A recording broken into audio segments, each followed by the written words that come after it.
Hello and welcome to another video. This is the second episode of the story in which Naruto is discovered crying in the woods after failing the genin exam for the second time by Hinata Hyuga. Naruto decides to make a change, and he is not the only one. Please like and subscribe to show your support. Now, let us begin. A week had passed since the revelation of the big secret of the Uchiha massacre, and life had returned to mostly normal. After speaking to Sasuke in length about the tragedy, Hiruzen then went into detail about Itachi's role in the Akatsuki. He explained how Itachi asked them to spare Sasuke's life and to look after him, and how Itachi became a double agent. "I can't believe all of this. It's just so overwhelming," Sasuke said with a sigh. Sasuke was sitting on the couch in the Hokage's office, his head in his hands.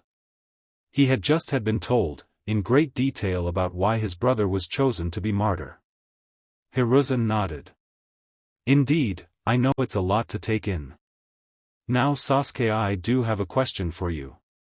When Sasuke gave him his undivided attention, Hiruzen continued. "Would you like me to ask Itachi to come back?" Sasuke's eyes widened. "You would let him come back?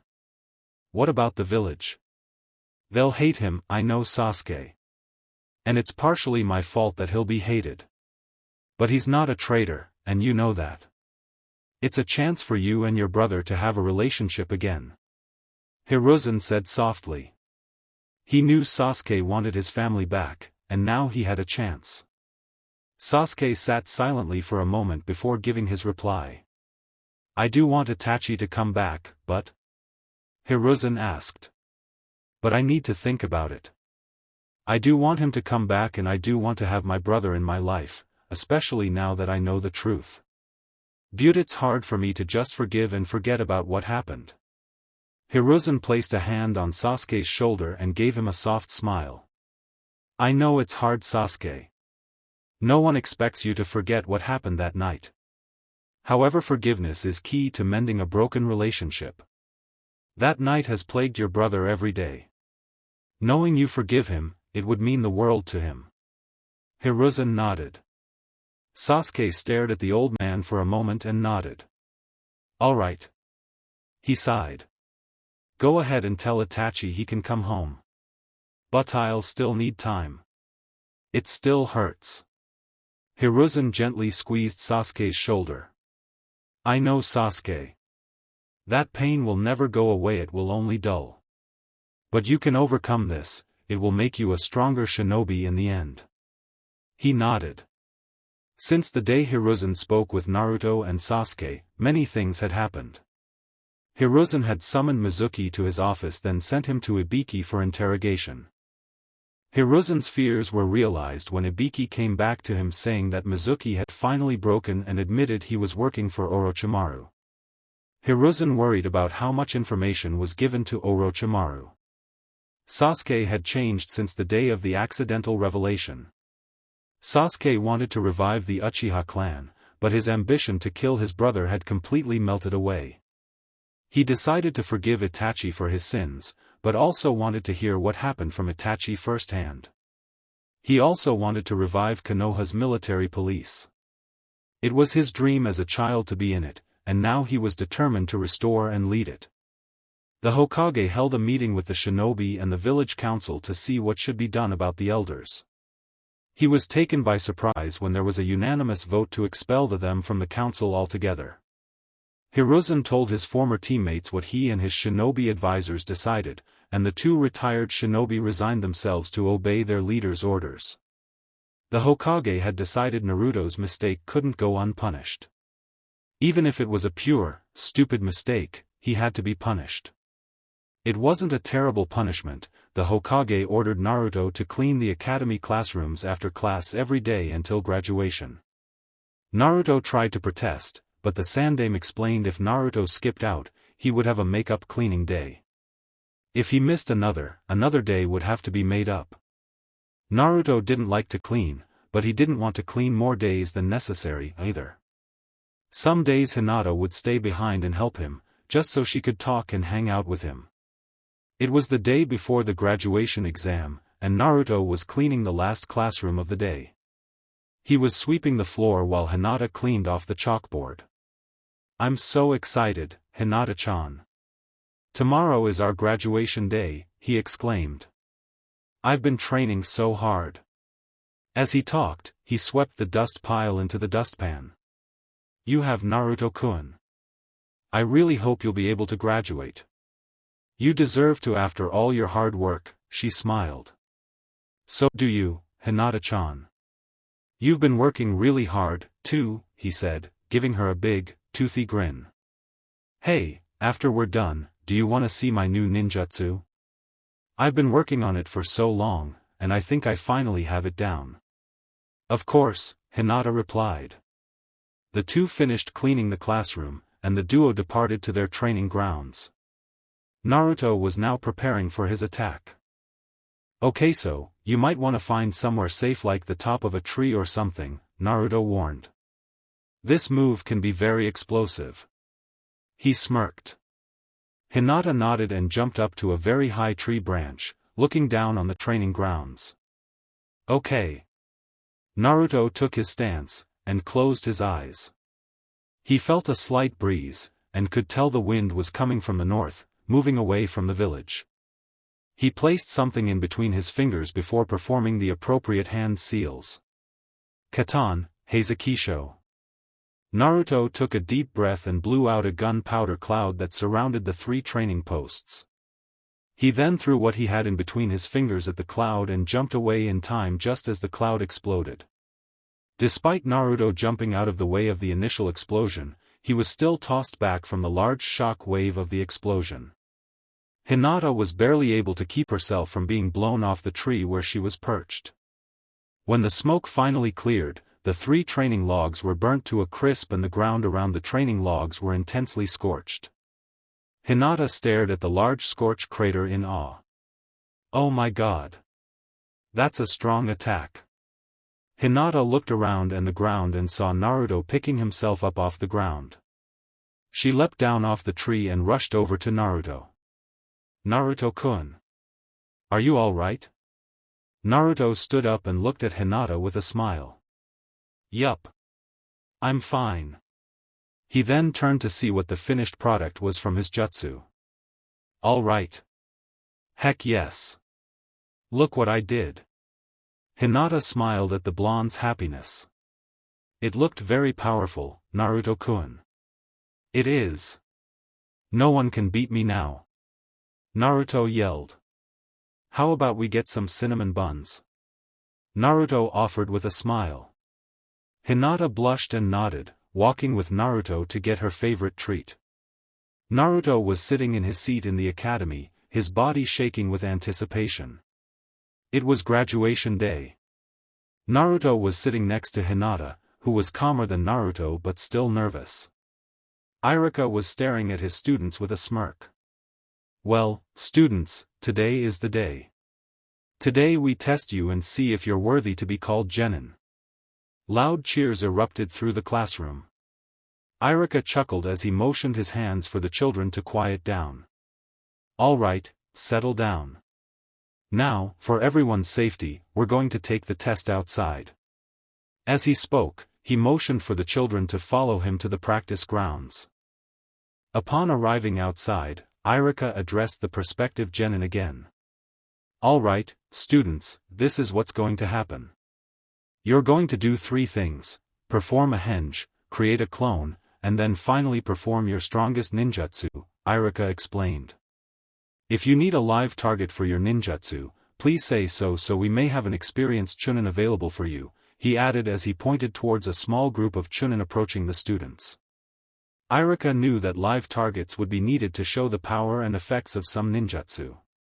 "If you choose to use him, please do not incapacitate him from duty," Irika admonished. He saw the students nod their heads, and he smiled. "All right. Let us begin. Nara Shikamaru will begin the exams." Shikamaru groaned. How troublesome, he grumbled with the ever-present apathy in his voice. He gave an annoyed sigh before performing a simple hand sign and transforming into his father. Shikamaru noticed Irika scribbling something on his clipboard and returned to normal. Shikamaru proceeded to make a clone, then dispelled it when Irika gave the order. All right, Shikamaru, will you need a live target? Shikamaru nodded, and Irika motioned for one of the Chunin to step forward. Go ahead, Shikamaru. The lazy student gave another annoyed sigh before performing his hand sign. Kagemain no Jutsu. Shikamaru's shadow stretched before him and latched onto his opponent's shadow. Shikamaru then raised his hand and then put it down, showing that he was able to control his opponent. Am I done now? He asked in a bored tone. Yes, Shikamaru, you're done. Irika sighed. Whoever has that boy on their team will be in for a rough ride. Irika then looked at his clipboard and smiled. All right. After calling several no-name students, Irika called up Sakura. Haruno Sakura. Step forward. Irika yelled. Watch me, Sasuke-kun. Sakura screeched. Sasuke gave a silent groan. Why? What did I do to deserve this? Sakura stepped forward and stated she needed a live target. She performed her clone and henge with ease. She then performed a simple hand sign before rushing to her opponent. Sakura then thrust her palm forward, hitting the Chunin in the shoulder. The Chunin's eyes widened as he slumped to the ground. Sakura turned around and smirked at Sasuke as she placed her hand on her hip. Kanashibari no Jutsu. Irika nodded. Well done, Sakura. Can you please reverse the paralysis? Sakura then looked a little confused. There's a way to reverse it, she asked a little nervously. You don't know how? Irika said, a little irked. Sakura chuckled nervously. Well, wouldn't it like not matter in combat? Since you're trying to paralyze them and attack or kill them when they're down, Sakura pointed out. Irika had to admit, she made a very valid point. Agreed, Sakura. Sakura smirked and walked over to Sasuke. Wasn't my technique impressive, Sasuke-kun? She asked, watching the raven-haired boy with adoration. Sasuke scoffed. You saved yourself with a valid point. Sakura blinked. She wasn't sure if that was a compliment or an insult. She pushed it to the back of her mind, instantly fawning over him again. Sasuke looked like he was seriously about to punch her in the face. Sasuke praised God when he heard Irika call his name. He stepped forward and performed his jutsu with ease, ending his test with the Katan, Gokakyu no Jutsu. Many of the girls swooned at Sasuke's super amazingly awesome jutsu. Sasuke ignored all of the girls and walked over to a secluded area, away from the group. Irika smiled. He continued to call the students up for their tests. Chuji used his expansion jutsu, Shino used his bugs, Kiba used a kind of copying technique to make Akamaru look just like him, and Ino used her Shintenshin no jutsu, although it didn't work the way she had planned. Ino decided to use her jutsu on the still paralyzed Chunin, stating it wouldn't make a difference. However, she was proven wrong. Ino's body slumped to the ground as she gained control of the mind and body of the paralyzed Chunin. See, Irika-sensei? I have complete con, I can't move. Ino screeched. Why can't I move? Most of the class had erupted into laughter at Ino's predicament. Damn you, forehead. Sakura stuck her tongue out at Ino. Haha, Ino pig. Ino growled and cancelled her jutsu, returning to her rightful body.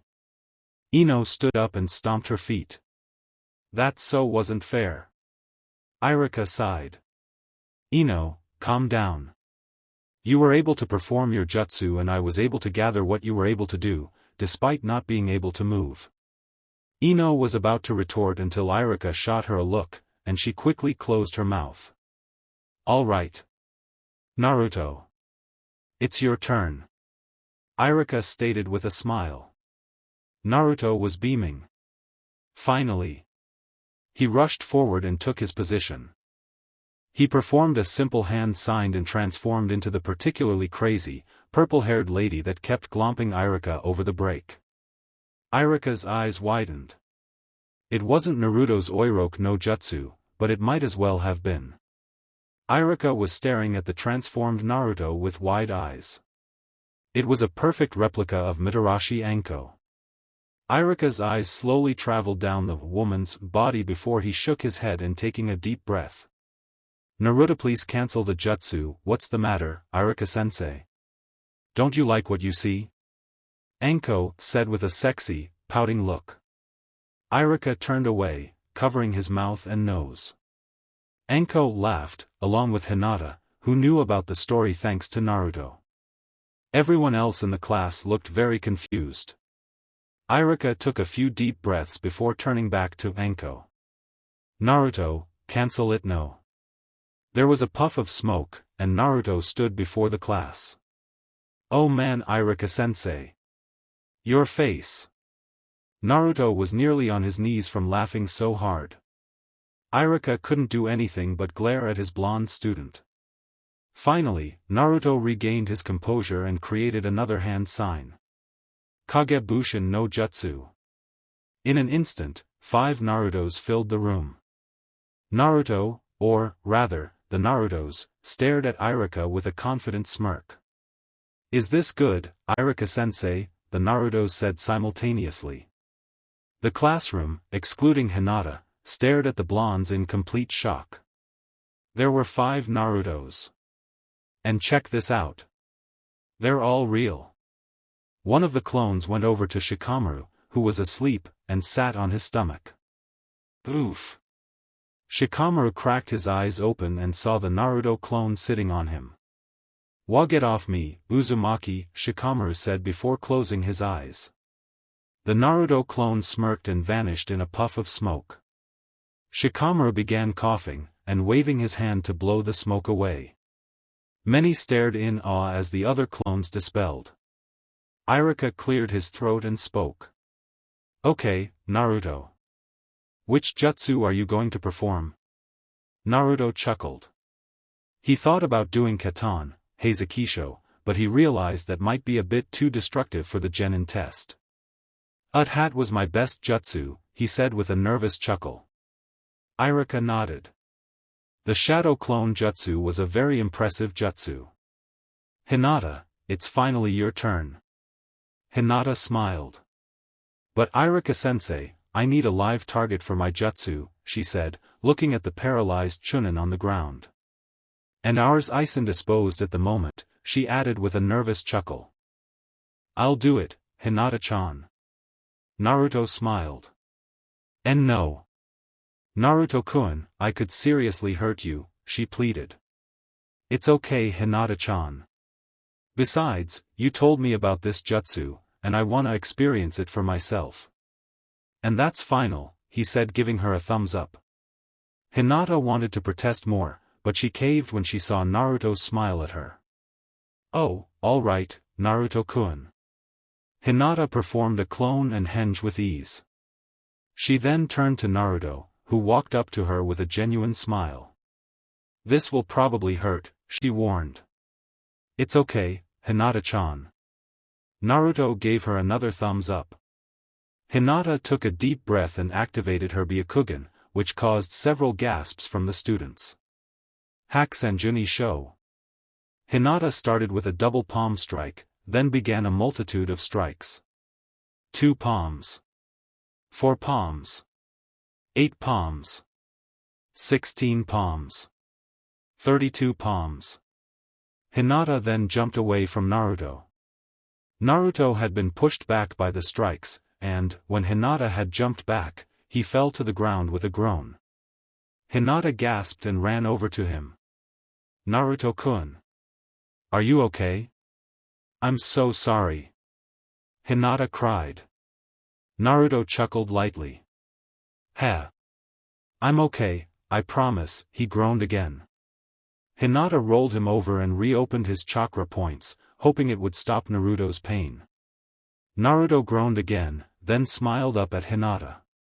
Wow, Hinata-chan. That was some powerful jutsu, he declared. Hinata felt herself get a little emotional and hugged Naruto. Naruto's eyes widened and looked at Hinata's head. Hinata-chan. Are you okay? I'm sorry if I scared you. I swear I didn't mean it. Hinata pulled away and smiled at Naruto, wiping the few tears in her eyes. I am okay, Naruto-kun. I just thought I seriously hurt you. Naruto smiled as he stood up. I'm fine. See, he said, stretching, then winced. You hit's okay. I'm just a little stiff, he joked. Hinata didn't look convinced, but Naruto smiled. I'm okay, Hinata. Really? He wasn't completely okay, but he wanted to reassure her. Hinata smiled and stood up, helping sore Naruto up as well. The two preteens turned to their sensei, who smiled. Well done, Hinata. Irika then turned to the other students. All right, everyone, let's head back into the classroom. The older man smiled. The students complied and returned to their assigned classroom. Once inside, Irika was jotting down several notes on the clipboard. Now, when I call your name, please come forward and receive your Hitai-8, Irika said with a smile. At the top of the class and rookie of the year, Uchiha Sasuke. Sasuke stood up and approached Irika, mentally groaning when he heard his fangirl screaming his name. Thanks, sensei, Sasuke said before going back to his seat. Second in the class, and top kunoichi, Hyuga Hinata. Irika smiled. When Hinata received her Hitai-8, Naruto stood up and began to cheer. Woohoo! Yeah, Hinata-chan. Hinata blushed and received her Hitai-8 and took her seat next to Naruto. Way to go, Hinata-chan. I bet your family will be so happy. Hinata gave Naruto a smile. Thank you, Naruto-kun. Irika called several more names, including Sakura's, Chuji's, Ino's, and Kiba's. Next on the list, Uzumaki Naruto, Irika said with a beaming smile. Naruto sat in his seat in shock. He had, yes. Naruto yelled, jumping from his seat. Woohoo! Naruto sprinted down to Irika and was bouncing in front of his sensei. Irika and Hinata laughed at Naruto's antics. Here you are, Naruto. You deserve it. Naruto smiled at Irika and took the Hitai-8 and tied it around his forehead. Alright. Naruto jumped and punched the air. He then ran back to Hinata's side, and hugged her. Thanks, Hinata-chan. You helped me get this. Hinata smiled and hugged him back. You're welcome. The two separated, Hinata a little sad the hug had ended, and listened to the rest of the names being called. Shino and Shikamaru were called next, then several no-name students. Irika smiled as he finally finished the list. All right, students, or should I say, genin, tomorrow you will find out what team you're on and who your sensei will be. After seeing the new genin nod, Irika smiled. Congratulations everyone, you're now officially genin of Konoha. The kids all cheered as they quickly filed out of the classroom to share their excitement with their families. As all the children rushed to their parents' open arms, Sasuke, Naruto, and Hinata stood watching the happy families. Naruto turned to Hinata and smiled. It's okay, Hinata. Maybe your dad is planning a huge party when you return. Hinata smiled. Thanks, Naruto-kun. Hinata knew there was a snowball's chance in hell that Hyuga Hayashi would actually throw a congratulatory party in her name. But she did appreciate Naruto telling her that. Wanna go get some ramen? He asked with a hopeful smile. Hinata sighed and smiled. Of course, Naruto-kun. Before Naruto and Hinata left, they noticed Sasuke walking away from the academy. Hey, Sasuke. Sasuke turned to look at the two. Wanna come get some ramen with us? Sasuke stared at the two. You're inviting me? Why?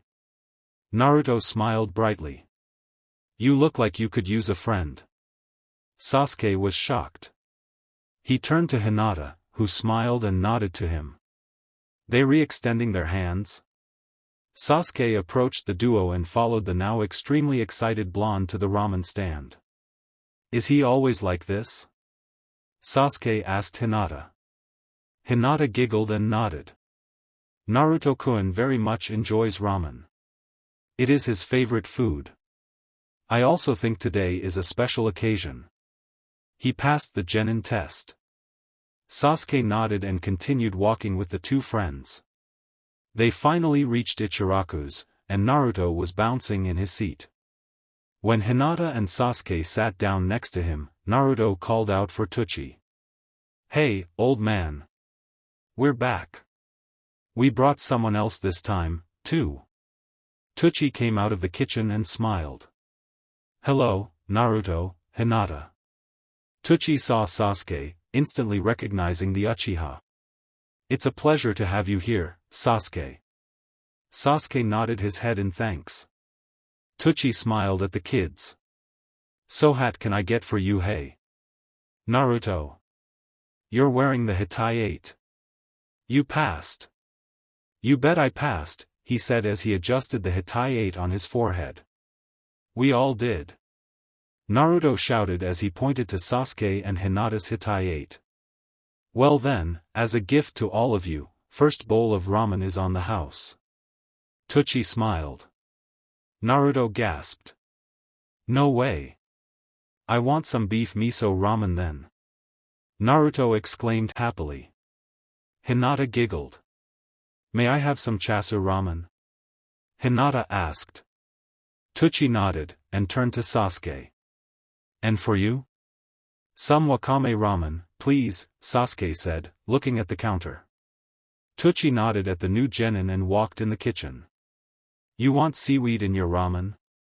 Naruto looked a little confused at Sasuke. Yes. I like it, he stated bluntly. How have you been doing, Sasuke-san? Hinata first asked. You know since I spilled the beans, Naruto said with a slight blush. Sasuke sighed before speaking. I must thank you, Dobe. If it wasn't for you, I'd be hunting my brother trying to kill him for something he didn't want to do, Sasuke said as his expression softened a little. Naruto and Hinata, along with most of Sasuke's classmates and teachers, could tell Sasuke had changed. He still had a rough exterior, but he wasn't as cold as he used to be. He was still very annoyed by the fangirls ogling him all the time, and he still let them down hard, same as always. He still liked to keep his distance from people and didn't really say much unless he was addressed first. But he was softer now, gentler somehow. Naruto smiled at Sasuke and gently punched him in the shoulder. Hey! Lighten up, man. We're eating ramen. We graduated. Naruto yelled. Sasuke sighed. Yes. I know. What troubles you then, Sasuke-san? Hinata asked, concern in her voice. It's nothing. No need to concern yourselves, he stated simply. Both Hinata and Naruto were about to say something when Itachi and Ayame came out with their ramen. Okay. Wakame ramen for Sasuke, beef miso ramen for Naruto, and chasu ramen for Hinata. Hope you kids enjoy it. You bet I will. Naruto shouted before stuffing his face with his ramen. Hinata chuckled and began to eat her ramen as well.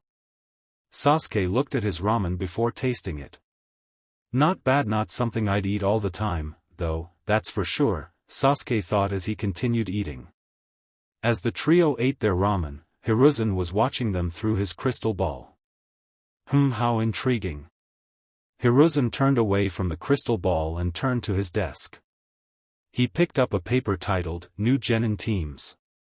Hiruzen began to write, and, within minutes, the Jonin teachers began to file into his office. Hiruzen smiled at his Jonin as they stood in front of his desk. Thank you for coming. I wish to tell you your new Genin teams. The Jonin nodded to the Hokage, but Hiruzen raised an eyebrow. Where's Hataki? The Jonin looked around until Asuma, Hiruzen's son, spoke. Knowing him probably came across a black cat and had to retrace his steps, the scruffy man commented as he lit a cigarette in his father's office. Asuma put that out. Hiruzen frowned. You're one to talk, I can see you reaching for your pipe, Asuma accused. Hiruzen's hand froze when his son called him out. He sighed and pulled out his pipe and lit it. Where do you think Hitaki-san is, Hokage-sama? Asked a very sultry, velvety voice. Yuhi Kurenai was a fairly new jonin. She was shocked when the Hokage told her she was allowed to take on a team so early in her career. Kurenai had black, shoulder-length hair that was very wild and untamed. She was wearing a white dress with a black design that resembled thorns. Underneath the white and black dress, she wore a red, one-sleeved mesh shirt and had bandages wrapped around her hips down her thighs, resembling shorts. Her arms were bandaged as well, from her fingers up to her elbows. Shouldn't we go out and look for him? She suggested. He'll be here soon, Kurenai, Hiruzen stated with a smile. Yeah. If you call the 3 hours it'll take to get his ass out of bed and away from those books soon, Asuma said before taking a drag from his cigarette. Kurenai frowned. Well, I'm not going to stand here and wait for some lazy jonin to get out of bed or to stop reading a book. Kurenai was a little confused about the book situation, but she pushed that to the back of her mind for now. Hokage-sama, if I may be so bold, may I please have Hitaki's address so I can bring him here? Kurenai asked as she placed her hands on her hips. Hiruzen saw the seriousness in Kurenai's eyes and sighed. He quickly jotted down Kakashi's address and handed it to the kunoichi. Don't tell him I gave this to you, Hiruzen stated quietly. Kurenai nodded, gave a respectful bow and shoe-shined out of the Hokage's office. Kurenai reappeared outside of the Hokage tower. She looked at the address and leapt from roof to Kakashi's apartment. Dad, why did you give her Kakashi's address? Asuma asked. I'm more than sure Kurenai will be able to get Kakashi out of his late streak, Hiruzen chuckled. Kurenai finally reached the roof of Kakashi's apartment and was now looking through his window. Kurenai saw a white-haired man wearing a typical jonin's uniform. He was indeed reading a book, which Kurenai instantly recognized. Ika. So he's a pervert. Fantastic, Kurenai thought sarcastically. Kurenai watched as Kakashi left his bedroom and figured the white-haired man was going to be leaving. She jumped from Kakashi's windowsill to the front door of the apartment building. Within seconds, the door opened, revealing Hitaki Kakashi. Hitaki Kakashi? Kurenai asked. Yes? Who's asking? Kakashi said, trying to walk past Kurenai. Kurenai frowned and moved to step back in front of Kakashi. You're supposed to be in the Hokage's office right now for team assignments, Kurenai explained. I was going there. I have an errand to run for, Hey! Kakashi was hopping behind Kurenai as she began to pull him by his ear. You can run your errand as soon as we're finished at the Hokage's office, she stated as she dragged Kakashi every step of the way to the Hokage's office by his ear. Nice to have you join us, Kakashi, the Hokage chuckled. He could see Kakashi's annoyance and his red and slightly swollen ear. I was on my way when Kurenai-san dragged me here. He frowned at the red-eyed woman. Indeed, Hiruzen chuckled again. Now that everyone is here, let's get on with it, shall we? Hiruzen grabbed a slip of paper from his desk and read it aloud. Team 6 will be Kazuma Ryo, Kazuma Kyo, and Asuka Hataru. Their sensei will be Akihiko Daisuke. The man known as Daisuke bowed to the Hokage. Hiruzen smiled and nodded to the jonin. Team 7 will be Uchiha Sasuke, Hyuga Hinata, and Uzumaki Naruto. Their sensei will be Hitaki Kakashi. Team 8 will be Inazuka Kiba, Haruno Sakura, and Aburame Shino. Their sensei will be Yuhi Kurenai. And Team 10 will be Akimichi Chuji, Nara Shikamaru, and Yamanaka Ino. Their sensei will be Sarutobi Asuma, he said, smiling at his jonin. Tomorrow your students will be informed of what teams they will be on. You are to be there at 10 o'clock. He smiled again. Hokage-sama, I'd like to make a request, Kurenai began. What is it, Kurenai? I request for Hyuga Hinata to be on my team. With Hinata's Byakugan, my team could be very proficient in tracking, she stated. You have made a good point. And believe me when I say I have gone over that point. But I believe that Hinata would be well suited for Team 7. Besides, I have talked with Sakura's past sensei and read their reports, all of which indicate that she has a natural talent for genjutsu. With you training her, it's possible she could follow in your footsteps and become the next genjutsu mistress. Kurenai contemplated what the Hokage said and nodded in agreement. Wonderful. Now, you are dismissed, Hiruzen stated. The Jonin bowed to the Hokage and exited. Kurenai. May I speak with you for a minute? Kurenai nodded and shut the door behind the other Jonin. What is it, Hokage-sama? I would like you to keep an eye on Kakashi, he said, taking a puff from his pipe. There's a reason he's late to a lot of things. I'm not at liberty to tell you what it is, but I want you, if you can, to make sure he's on time for some things. Like tomorrow. You want me to make sure he picks up his students on time, Kurenai stated. Indeed. Will you please see to it? Hiruzen asked. He knew that Kakashi lost track of time when he went to go talk to Obito at the memorial stone, but Hiruzen thought it was time to get Kakashi out of his slump. Kurenai thought for a moment. She would be training 3 young students to become strong shinobi, and now she could add babysitting a jonin with some sort of time management issue to her list of duties. Of course, Hokage-sama. Hiruzen smiled. Thank you. No Yuri dismissed. Kurenai bowed to the Hokage and left. Hiruzen smiled as he took another drag of his pipe. This should be rather interesting. It was about 9:30 in the morning when Kurenai reached Kakashi's apartment. She climbed down to the windowsill and peeked inside. She didn't see him in the bedroom. From the looks of his apartment, it was a bachelor's apartment. Not only because he was a bachelor, but the layout of the apartment. It was one large space. The kitchen, living area, and bedroom were all in one large room. The only separate room in the apartment was the bathroom. Kurenai waited for a few more minutes before deducing that Kakashi wasn't home. She leapt down from the window and went to search for the white-haired jonin. Kurenai searched some local bars and restaurants. She even waited on top of the academy roof to see if he was approaching. As 10 was approaching, Kurenai ventured farther out to try to find him. She finally found him at the memorial stone, staring at it with slumped shoulders and a downcast expression. Kakashi, Kurenai spoke. It's nearly 10. It is? I hadn't noticed, he stated with a soft voice. It seems I've been here for longer than I initially meant to be. His eyes wouldn't sway from the stone. Kurenai approached, though not touching the man.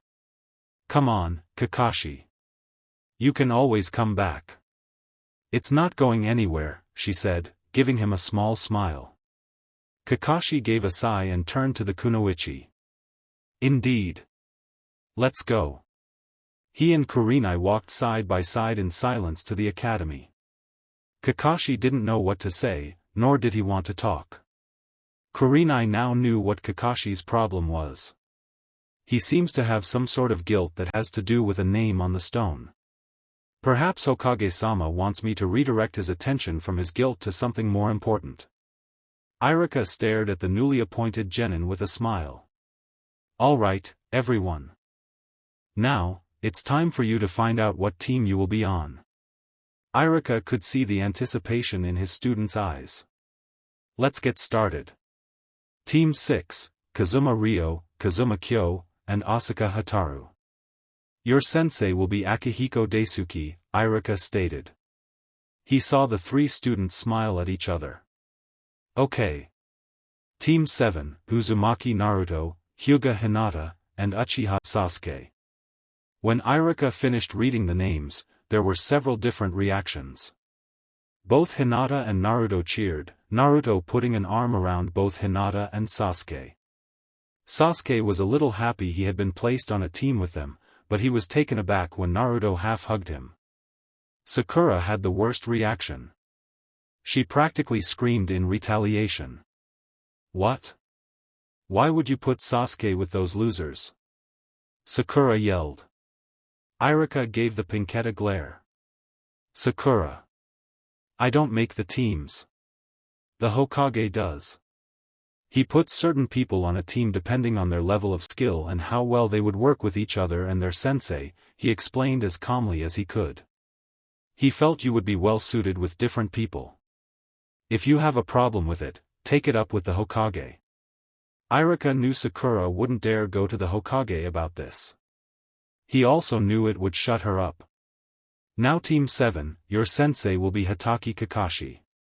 Irika then read the last two teams before smiling at his now former students. Your new sensei will be here shortly. I wish you all the best of luck. Irika smiled at his class and left. There were a few moments of silence before Naruto erupted into a cheer. We're ninja! Naruto yelled, throwing his fist in the air. HN. Calm down, Dobe. I'm happy we've graduated, too. But I'm not going to scream about it, Sasuke bluntly stated. Man Naruto. You're so loud. It's really troublesome to hear you scream when I'm going to have to listen to this woman over here do it all day, Shikamaru said in a bored monotone as he pointed to Ino. What the hell is that supposed to mean? Ino screeched. Shikamaru groaned. And it begins. The children laughed and began their own conversations with one another. Ino was still yelling at Shikamaru, Naruto, Hinata, and Sasuke were talking about what their team could bring to the table, and Chuja was eating more barbecue chips. Sakura sat in her seat staring at Sasuke. Why? Why can't Kami look down on me once and let Sasuke be on my team? It's just not fair. I will have Sasuke. Somehow I'll have Sasuke. There was a knock on the door and everyone's attention turned. Kurenai and Kakashi stepped in. Kurenai looked at the class. I need Haruno Sakura, Inazuka Kiba, and Aburame Shino. The three stood up and went to follow Kurenai. Sakura stopped and smiled at Sasuke. Bye, Sasuke-kun.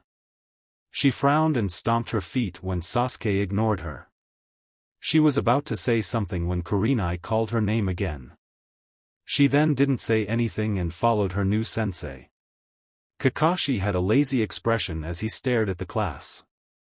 Uchiha Sasuke, Hyuga Hinata, Uzumaki Naruto. Meet me on the roof in a minute, he said as he shoo-shined away. The three genin looked at each other before departing to the rooftop. When they got there, they saw their sensei waiting for them. Sit down, Kakashi ordered. Now that you're all here, why don't you tell me about yourselves, your names, your dreams, your likes, dislikes, and hobbies, he said, sounding bored. Why don't you go first? Hinata suggested. I'm Kakashi Hitaki. I have no desire to tell you my likes and dislikes. My dreams for the future, As for my hobbies. I have lots of hobbies. All we learned was his name, the trio thought. Why don't you go first, Blondie? Kakashi said, pointing to Naruto. Okay. I'm Uzumaki Naruto. I like ramen and my friends Hinata-chan and Sasuke even though he can still be a team. My hobbies are pulling pranks, training, and taking care of my plants. My dream is to become Hokage one day, he said with a bright smile. Kakashi looked at Naruto with his visible eyebrow raised. Taking care of plants? I like gardening. So what? Naruto retorted. Kakashi shrugged, while Hinata giggled. All right, Miss Eris. Your turn. My name is Hyuga Hinata. I like cinnamon buns, my friends, and my family. My hobbies are flower pressing and training with Naruto-kun, Niji Nizan, and my sister. My dream is to become a strong heiress who can heal the division within my clan and someday a wife and mother, she said, blushing a little at the last part. Kakashi stared at the heiress for a minute, noticing she took a quick peek at Naruto when she said she wanted to be a wife and mother. And he's completely oblivious. How predictable, he thought cynically, then said, last but not least, Uchiha. Sasuke sighed at his sensei but spoke. I'm Uchiha Sasuke. I don't have too many things that I like. Oh come on, team. You have to like something. What's your favorite food? Naruto asked. Tomatoes. I like tomatoes. Sasuke saw Naruto smile and give him a thumbs up. So I like tomatoes. My hobbies are training and taking walks. My dream was to kill my older brother, now my dream is to resurrect my clan and bring back Konoha's military police force, Sasuke stated with a short nod. Kakashi stared at his new students and couldn't help but smirk underneath his mask. Perhaps these kids could possibly be the team. Kakashi sighed and spoke. Meet me at training ground 9 at 10 a.m. And don't eat breakfast, or you'll throw up. With that, Kakashi shoo-shined away in a swirl of leaves. The three teammates looked at each other for several minutes. What do you think we're gonna do? Train? Naruto asked. I don't think so, Sasuke stated. I think he's going to test us. On what? I don't know.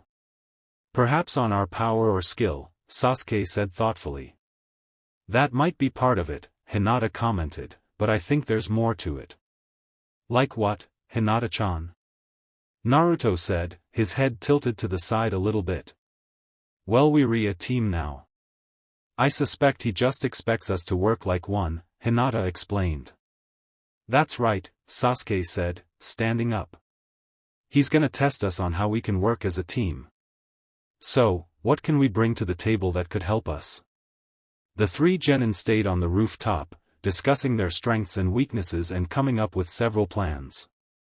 They discussed several possibilities for the type of test Kakashi was going to give them. They were determined to prove they could work together and be a good, solid, cohesive team. Naruto woke up with a groan as a ringing noise blared in his ears.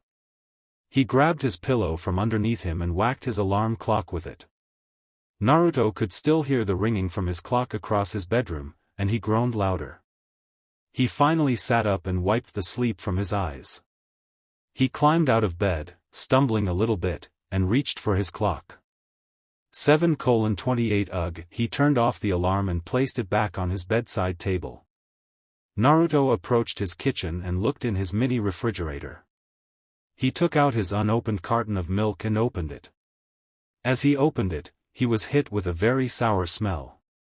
He peeked into the carton and frowned. The milk was all lumpy and curd-like. The expiration date was 3 weeks ago. I just bought this, too, Naruto said with a sigh. It was always like this. Naruto sighed and put the rotten milk in the garbage and looked in his cupboards for something to eat. He only had 2 instant ramen cups left, so he would need to go shopping soon. He looked further into the cupboard and found a box of instant rice and a package of instant miso soup and decided to have that for breakfast. Naruto looked for some pots and found them underneath the sink. They were very old and very worn out, but they were all he had. He filled them both up with water and turned on his little electric stove to get the water to boil. Naruto waited for several minutes, and when the water was boiling, he added the instant ingredients. He then covered the pots and grabbed 2 bowls from the dish rack. Within minutes, the food was ready and he placed his rice in one bowl and the miso soup in another. He walked to his little table and began to eat. As he ate in silence, he couldn't help but think about today's test. I hope our plan will work. Hinata-chan and Sasuke came up with a pretty good plan. I hope I don't screw it up, he thought solemnly as he put another bite of rice in his mouth. As Naruto ate and contemplated his part in the plan, Hinata was sitting at the breakfast table with her father and younger sister. They were eating a breakfast similar to Naruto's, steamed rice, miso soup, and a piece of grilled salmon. Hinata and Hanabi would occasionally glance at each other as the three ate in silence. Finally, Hayashi cleared his throat and spoke to his daughters. Hanabi, today you will be spending the day with Kaori-san, continuing with your studies on Hyuga traditions. Yes, Oto-sama, Hanabi said before eating a small bite of her salmon. Oh, how Hanabi hated those lessons. Kaori would always hit her with a stick if she wasn't sitting perfectly straight or bowing the proper way. The woman was a slave driver. Hinata, why are you not eating your food? Hayashi asked with a scowl. I have eaten so little, Oto-sama, because Kakashi-sensei told my team and me not to eat before our test. He stated we would be ill if we ate.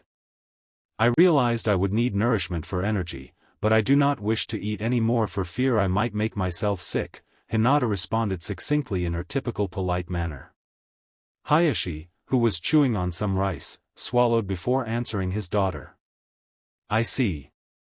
Perhaps your decision is a wise one. You may go, he stated before returning to his meal. Hinata stood up and bowed to her father before leaving the room. Hinata returned to her room and grabbed several necessities, kunai, shuriken, and her weapons pouch. Hinata looked at the small clock next to her bed and saw that it was a little past 8. She decided to leave for the training grounds, hoping Naruto and Sasuke would be there so they could go over their plan one more time. When Hinata arrived at the training grounds, she saw Sasuke leaning against one of the training logs. Good morning, Sasuke-san. Sasuke looked up and nodded at Hinata. Hey! Has Naruto-kun arrived? She asked, approaching him. Not yet, he stated, stretching his arms over his head. Knowing him, he'll be here soon. Then he'll ramble on about how awesome it is that we're here, Sasuke added, his voice bored. He did hope Naruto got there soon so they could go over their plan one more time. Hinata nodded at Sasuke's point. Her crush would do that. Just as she sat down in front of Sasuke, Naruto came running up to them. Hey, guys, he yelled. Good morning, Naruto-kun, Hinata said with a smile. Sasuke only gave a nod to the blonde. So, guys, I think we should go over our plan again. I want to make sure I can do it without screwing up, Naruto said with a nervous chuckle as he rubbed the back of his head. Sasuke and Hinata stared at Naruto for a moment. Hinata was a little worried at what Naruto had said. He must be really nervous if he said something like that. Naruto sat down next to his teammates, and they began to go over their plan. Kurenai was standing in front of the memorial stone when she heard someone approaching. Instantly recognizing the chakra signature, Kurenai sighed. I hope you don't intend this to be a recurring thing, Kakashi, she said staring at the stone. I do have a team of my own and I don't need to babysit you. No one asked you to, Kakashi snapped back. Why was she always following him? Actually, I was asked. Hokage-sama wants me to make sure this constant tardiness of yours stops. You're always here when you're tardy, aren't you? She asked with folded arms. Kakashi sighed. I don't see why you care. You should be with your team, teaching them and testing their skills, he stated bluntly. As should you. Listen, I don't know who you've lost, and I'm sure you miss them. But you can't let whatever guilt you hold control your life, Kurenai stated with a soft expression. How would you know? Kakashi frowned. Despite his habit of dwelling on his own pain, Kakashi had a tendency to be harsh toward the pain of others, which made him seem downright obtuse at times. Kurenai frowned. My father was the one that stopped us when the Kyuubi attacked Konoha. He was the one that told us we needed to live so we can teach the next generation of shinobi. He and my mother both died to save this village. There isn't a day that goes by that I don't think of them, but I don't brood about it. I let their sacrifice fuel my ambition to teach my team all I can before they become Chunin and Jonin. Their sacrifice keeps me going and fighting. Kakashi stared at the woman in slight awe. Here she was, in a situation much like his own, but she made something out of herself. He was standing here brooding and staring at the stone in guilt. Perhaps he did need to change. He couldn't continue to live his life like this. What did you do? Kurenai blinked at his statement. You mean, how did I cope? Kakashi nodded. Kurenai gave a soft smile. It's not easy, Kakashi. Nothing is. I trained. I took my father's words to heart and trained as hard as I could so I could make him proud. Stopping a moment, she noticed that Kakashi seemed to be watching her closely, waiting for something. She finished, if you want my advice, I'd say you should train your team with everything you have so that whoever it is you lost can watch over you with pride, too. Kakashi stared at the woman before him. He didn't want to admit it, but she was absolutely right. Kakashi merely sighed. I think we should be getting to our teams, he said, shoving his hands into his pockets. Kurenai smiled. I'll buy the first round of drinks after our meetings, she joked. Kakashi didn't laugh, but he did appreciate the small gesture. The three genin waited impatiently for their sensei. It was nearing 10, and their sensei still hadn't arrived yet. Naruto groaned. When's sensei going to get here? He whined. Naruto, I'm only going to say this one more time. Shut up, Sasuke growled. I don't want to hear you whining about how bored you are. Naruto frowned. Jerk, he said, folding his arms over his chest and pouting. Suddenly the genin heard footsteps and turned in the footsteps' direction. Kakashi was approaching them. Kakashi smiled underneath his mask. Hello, students. Good to see you this morning. The three genin stared at their teacher with confusion. He looked a lot happier than he did yesterday. All right. Are you ready for your test? Kakashi heard the three genin give their affirmative answer. Good. Now, I have these bells. You have until noon to get them, Kakashi said, holding out 2 bells. His onyx-colored eye was now shaped in an upside-down U. But there are only 2 bells. Naruto frowned. Obviously, Sasuke stated. Naruto glared at Sasuke and stuck his tongue out at him. As obvious as Naruto's statement was, there is a reason I have 2 bells. You're to take the bells from me. Only 2 of you can have the bells. The one that doesn't get a bell will be tied to a training log while the others have lunch. His eye smile never wavered. Oh yeah. One last thing. Anyone who doesn't get a bell will also be sent back to the academy. What? Naruto yelled. That's not fair. I agree with the dobe. You can't send us back to the academy if a genin can't get a bell from a jonin, Sasuke stated bluntly. I agree with Sasuke-san, Hinata chipped in. Yeah. It's such crap that you'd send us all back because we couldn't get the bells. Naruto screamed. Kakashi stared at his students, slightly amazed at their already forming teamwork. Kakashi then smirked. I know you're all angry about this, but it is the test I have given you. The three genin glared at their teacher, but they eventually consented to the test. Good. He started the timer and turned to his students. Your test starts now. All 3 genin disappeared into the trees and bushes. Kakashi waited several moments before he pulled out an orange book. Might as well do some reading before they decide to attack. He then chuckled to himself as he read the scene he opened to. He was just getting into his reading when Naruto jumped out in front of him. Just my luck, he thought. I've got you now, Kakashi-sensei.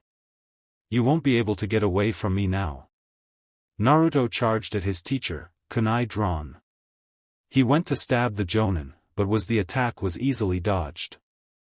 Naruto threw the kunai at the masked man, and said man merely jumped in the air, dodging that attack as well, all while still reading the orange book in his hands. Hey! Put that book down and take me seriously. Naruto yelled. Naruto noticed that his sensei wasn't even paying attention to him, which just served to fuel Naruto's rage even more. Naruto charged at his sensei one more time, and, once again, it proved to be futile. This time, however, Kakashi was behind Naruto after the blonde's failed attack. The blonde slowly turned his head around to stare at the white-haired man, almost in a robotic manner. A look of horror was plastered on his face. Leaf Village Secret Finger Jutsu, Sennin-Goroshi. Kakashi yelled as he thrust his two-pointer and middle fingers into Naruto's behind. Naruto's eyes widened as he flew in the air, his hands clutching his butt. In midair, Naruto burst into a cloud of smoke, leaving Kakashi a little shocked. It seems he's able to create Kage Bushins. Interesting, Kakashi thought as he resumed his reading. Hinata was watching from the brush when Naruto had engaged Kakashi in battle. When she saw Naruto get thrown into the air by the unusual jutsu, her heart nearly stopped. She let out a large sigh of relief when she saw that it was one of Naruto's clones. She watched quietly as her sensei began a slow pace away from her, then stood up to quietly follow him. She figured, if she stayed hidden, she would be able to gather some sort of information and relay it back to her teammates. As Hinata trailed Kakashi, he suddenly vanished in a swirl of leaves. But the leaves continued to swirl and began to wrap around her. Hinata activated her Byakugan, and with her new profound vision, she was able to see chakra all around her. A genjutsu. Really, Kakashi-sensei? Of all things a genjutsu? Hinata made a hand sign and quietly cut her chakra flow. The leaves instantly vanished, and Hinata was left alone among the trees. Hinata searched the vicinity for Kakashi with her Byakugan, and saw a familiar signature several meters away. Naruto-kun. Hinata leapt into the trees and raced towards Naruto's chakra signature. As she neared, she heard Naruto speaking to himself. She followed and listened carefully. Naruto, being completely oblivious to Hinata's presence, continued his miniature soliloquy. I sure hope I can find Sasuke and Hinata-chan. I don't want to slow them down. I mean Sasuke and Hinata-chan were at the top of the class. And, yeah, I've gotten stronger, but I'm nowhere near their level. Maybe if I give up and say I'll go back to the academy, they can move forward and be strong ninja. I mean, what's one more year in the academy? Naruto chuckled, trying to convince himself that sacrificing his part in the team would make him happy. Hinata watched her crush walk on, and felt tears trickling down her cheek. No, Naruto-kun. Hinata yelled. You can't give up. Hinata then leapt down next to Naruto, the tears still in her eyes. Hinata-chan? Were you listening to me think out loud? Hinata hung her head a little bit and nodded. I'm sorry, Naruto-kun. I didn't mean to eavesdrop, but you can't think like that. You're on this team for a reason. You can't just give up. But you guys deserve to be genin and be true shinobi. I don't mind giving up my dream for another year to make sure you're able to continue your dream, Naruto said with a sad smile. Hinata cried a little harder when Naruto said that. But Naruto-kun. My dream wouldn't come true without you there on my team. Hinata said, only just saving herself from suddenly revealing her undying love to the blonde. She had this haunting feeling that Naruto was going to catch what she really meant and completely reject her. Way to go, Hinata. You just totally blew it with Naruto. Now you'll never be able to have cute little Uzumaki babies running around your house. Naruto stared at the girl, noticing she seemed a little flustered. Her original meaning also came through loud and clear. Your dream wouldn't come true without me, huh? I think things are going to get very interesting, Hinata-chan, Naruto thought with a sly smile. Naruto instantly put on his infamous cheesy grin and spoke. You can't get rid of me that easily, Hinata-chan. He smirked. He noticed Hinata staring at him with a blush. Sorry, I was down on myself. I guess I'm so used to failure, the thought of becoming a true genin seemed too good to be true. And when Kakashi-sensei said that we might go back to the academy, I knew it was. So I figured I'd do what I could to make sure the team was a success and take out the weak link. Naruto then rubbed behind his head sheepishly. Hinata stared at the boy with a bright red face. So are you going to stay, Naruto-kun? Naruto smiled. Yes, Hinata-chan. I'm staying, he said, placing a hand on her shoulder. She was so happy that she couldn't help but smile from ear to ear, but even then she couldn't quite get up the nerve to show Naruto just how much he meant to her. Not yet. Well, it would probably be a good idea to find Sasuke. I mean, if we're going to get those bells, 3-on-1 are better odds than 1-on-1, Naruto said with a nod. Hinata agreed. The two friends walked side by side to find their third teammate. Sasuke was on high alert as he walked through the training grounds. He didn't know where Hinata or Naruto was, but, unless they both had the bells, he wasn't too concerned. As Sasuke walked down the path, he noticed a leg hanging down from a tree branch. When Sasuke looked up, he saw his sensei sitting on the branch reading an orange book. Hey! I want those bells! Sasuke yelled as he leapt up towards his sensei. Kakashi looked down at the oncoming Sasuke and calmly jumped out of the way. Sasuke landed on the ground, skidding on his feet several feet back. The raven-haired boy reached into his back pouch and threw a handful of shuriken at his sensei. Sasuke watched as the shuriken impaled themselves in the older man's body. Sasuke wasn't surprised at all when the man disappeared in a puff of smoke and a large log appeared with the shuriken in it. The boy's onyx eyes scanned the area around him, trying to locate his elusive sensei. Kakashi was standing on a branch of a tree, hidden from Sasuke's eyes. Let's see how strong the Uchiha is.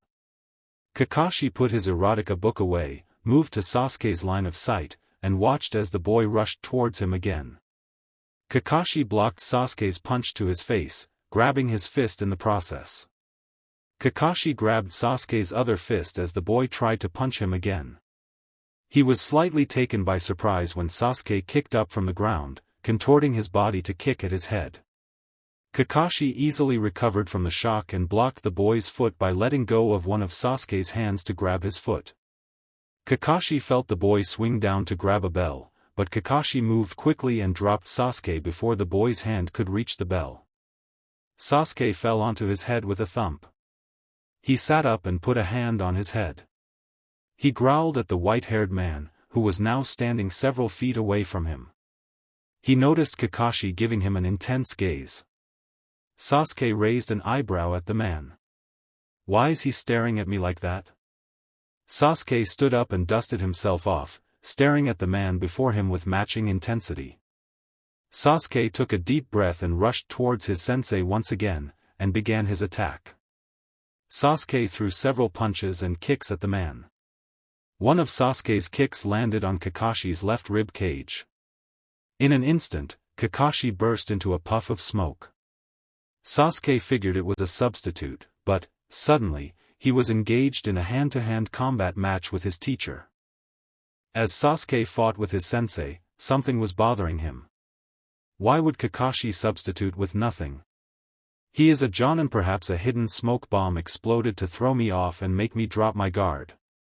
Sasuke somehow deduced.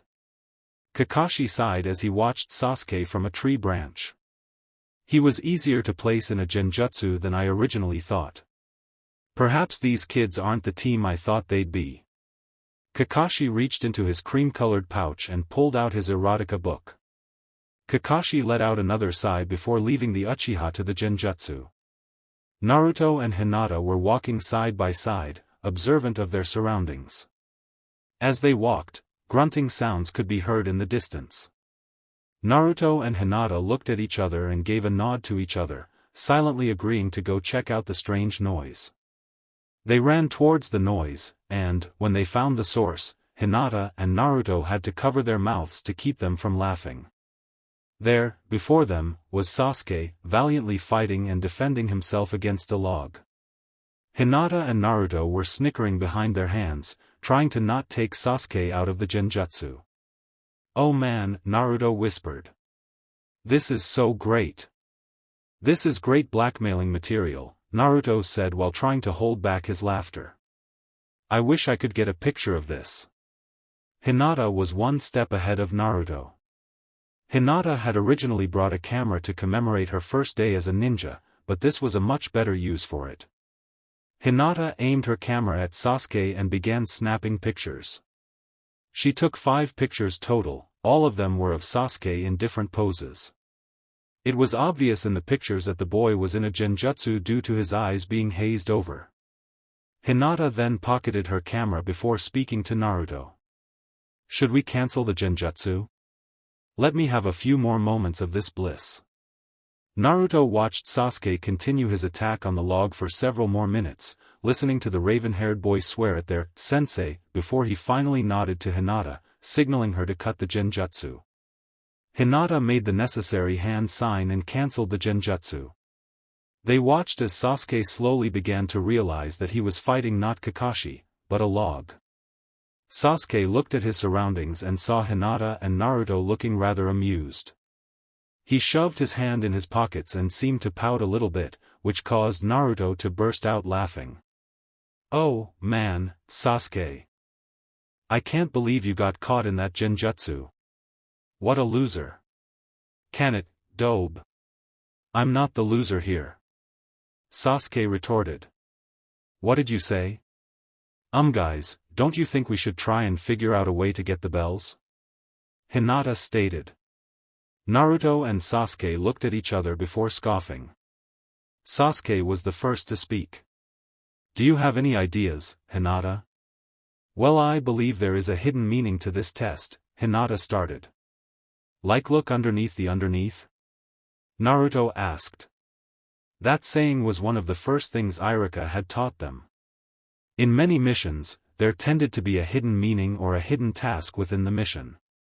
Hinata nodded and smiled. "Exactly. But I don't know what it could be." Sasuke frowned. "Well, it has to do with the bells. I mean, why else would he have them if they weren't important?" Sasuke said as he crossed his arms over his chest. "Maybe he has a hidden third bell somewhere." Naruto was sitting cross-legged on the ground, deep in thought. "That's one way to look underneath the underneath. A hidden bell, but none of us could take him on. There's no way we can get our own bell." Then it hit Naruto. "We're not supposed to get our own bells." Naruto then smirked. "I know what the test is about," Naruto exclaimed. Hinata and Sasuke, who were throwing out ideas, turned to Naruto. "Oh, yeah? What is it about, then, Dobe?" "Well, Sasuke, you said earlier that it wouldn't be fair to send us back if we couldn't get the bells from a jonin. Well, honestly, separately there is no way any of us could get a bell. What are we gonna do then, Naruto?" "We can't just sit around and wait for the bell to ring," Sasuke explained. "Well, obviously. But think about it. Trying to get a bell on our own is stupid. Our chances of getting a bell are slim to none. But what would our chances be if we all tried to get a bell together?" Naruto asked with a large smile. Hinata smiled. "It would be much higher. We may be genin, but, if we work together, there is a higher possibility of getting a bell." Sasuke stared at Naruto and scoffed. "Who would have thought you would have figured it out, Naruto? I must say, I'm slightly impressed." Naruto smiled brightly. That was the first time he'd received a compliment from Sasuke. "I think I might have an idea." "What is it, Naruto-kun?"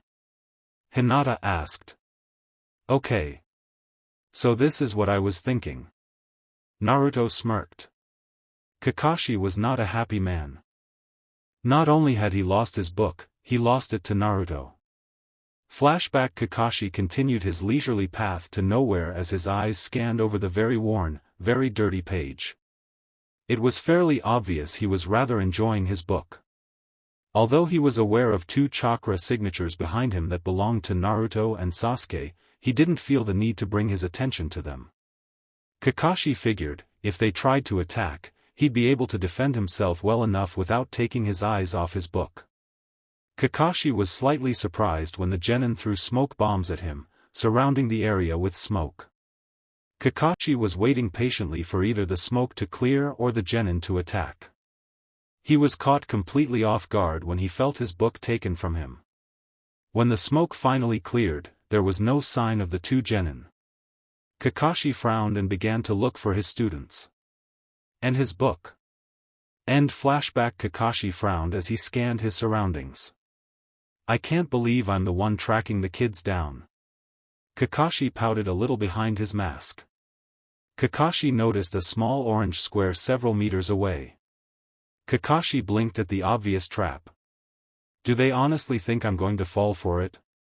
Kakashi sighed and began to walk away from his book. Hinata, who was hiding in the trees, watched Kakashi walk away. Looks like Kakashi-sensei forgot to look underneath the underneath. Hinata smiled and began to move as fast as she could towards Naruto and Sasuke. Naruto and Sasuke were also hiding among the trees but were much farther from where Hinata was stationed. Do you think Kakashi-sensei fell for it? Naruto whispered to his teammate. We can only hope, Sasuke said with a shrug. The two boys sat quietly after that, waiting for Hinata to return. They only had to wait a few minutes before she landed next to them. So? Did Kakashi buy it? Hinata nodded. He quickly suspected we were going to do a simple trap. He's headed this way. She smiled. It's all according to your plan, Naruto-kun. Naruto grinned and rubbed the back of his head. Hee. Yeah. I was really happy when you showed up, Hinata. I was kinda expecting Kakashi to grab his book and go. Hinata smiled at her crush. Well, let's see if we can see this plan through. She smiled again. Sasuke slightly waved at the couple. Sure. Here he comes, the boy whispered. Naruto and Hinata looked down, and, sure enough, Kakashi was walking beneath them. Naruto smirked at his teammates and made a hand sign. Kakashi was a little unhappy at the moment. His students hadn't popped up since he found their trap, and he was getting to be more and more positive that the alarm was going to go off soon and that he would have to send his students back to the academy. Kakashi didn't want to admit it, but he didn't want to send these kids back. Kakashi turned his attention from his thoughts to his surroundings. He could feel his students' chakra signatures near him. Are they following me? That's not possible. I would have felt their signatures earlier. Hey! Kakashi-sensei! Naruto yelled from above. Kakashi looked up and saw his three students flying straight for him. Kakashi jumped out of the way, his three students landing where he once stood. The three took their fighting stances and looked ready to charge. Kakashi stared at his students and mentally noted their stances. Naruto had taken the stance of the dragon style, Sasuke had slipped into that of the Uchiha style, and Hinata had assumed the Juken stance. The three children attacked Kakashi with everything they had. They punched, kicked, and palm-striked with all their hearts, trying to land even one attack on their teacher. Kakashi was honestly having a hard time trying to fend off his three students. He had learned that both Naruto and Hinata had trained over the break, but he wasn't convinced they had improved until now. Hinata had attacked with such vigor and precision, and Naruto wasn't nearly as sloppy as he used to be. Kakashi felt a small jab onto his ribs, and he jumped back. He deduced Hinata to be the one that struck him. He could tell there was a slowdown of chakra flow around his ribs. Kakashi frowned and charged his students, but what they did surprised him. They jumped back up into the trees. It confused him. Why would they attack and just suddenly leave? Kakashi became more confused when they returned to their position in front of him. And now they're back. What are they planning? Kakashi couldn't keep a small smirk off his face. They're planning. He was very happy that these children were understanding the meaning behind this test. The three students took their stances again, but something was different. Hinata's and Sasuke's stances are quite sloppy. It's almost like they aren't themselves. Kakashi then realized that the three, or at least Hinata and Sasuke, were clones. Kakashi then charged his students. They just seemed to stand there. That just confirmed Kakashi's guess of them being clones.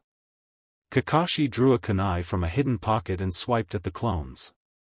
The kunai punctured every clone, causing a large deal of smoke to surround Kakashi. Kakashi waited patiently for the smoke to clear, but it wasn't. It seemed to get darker. Kakashi sniffed the air. This isn't smoke, this is gunpowder. Kakashi realized what jutsu this was. His friend Asuma used this jutsu. Crap. But how could this happen?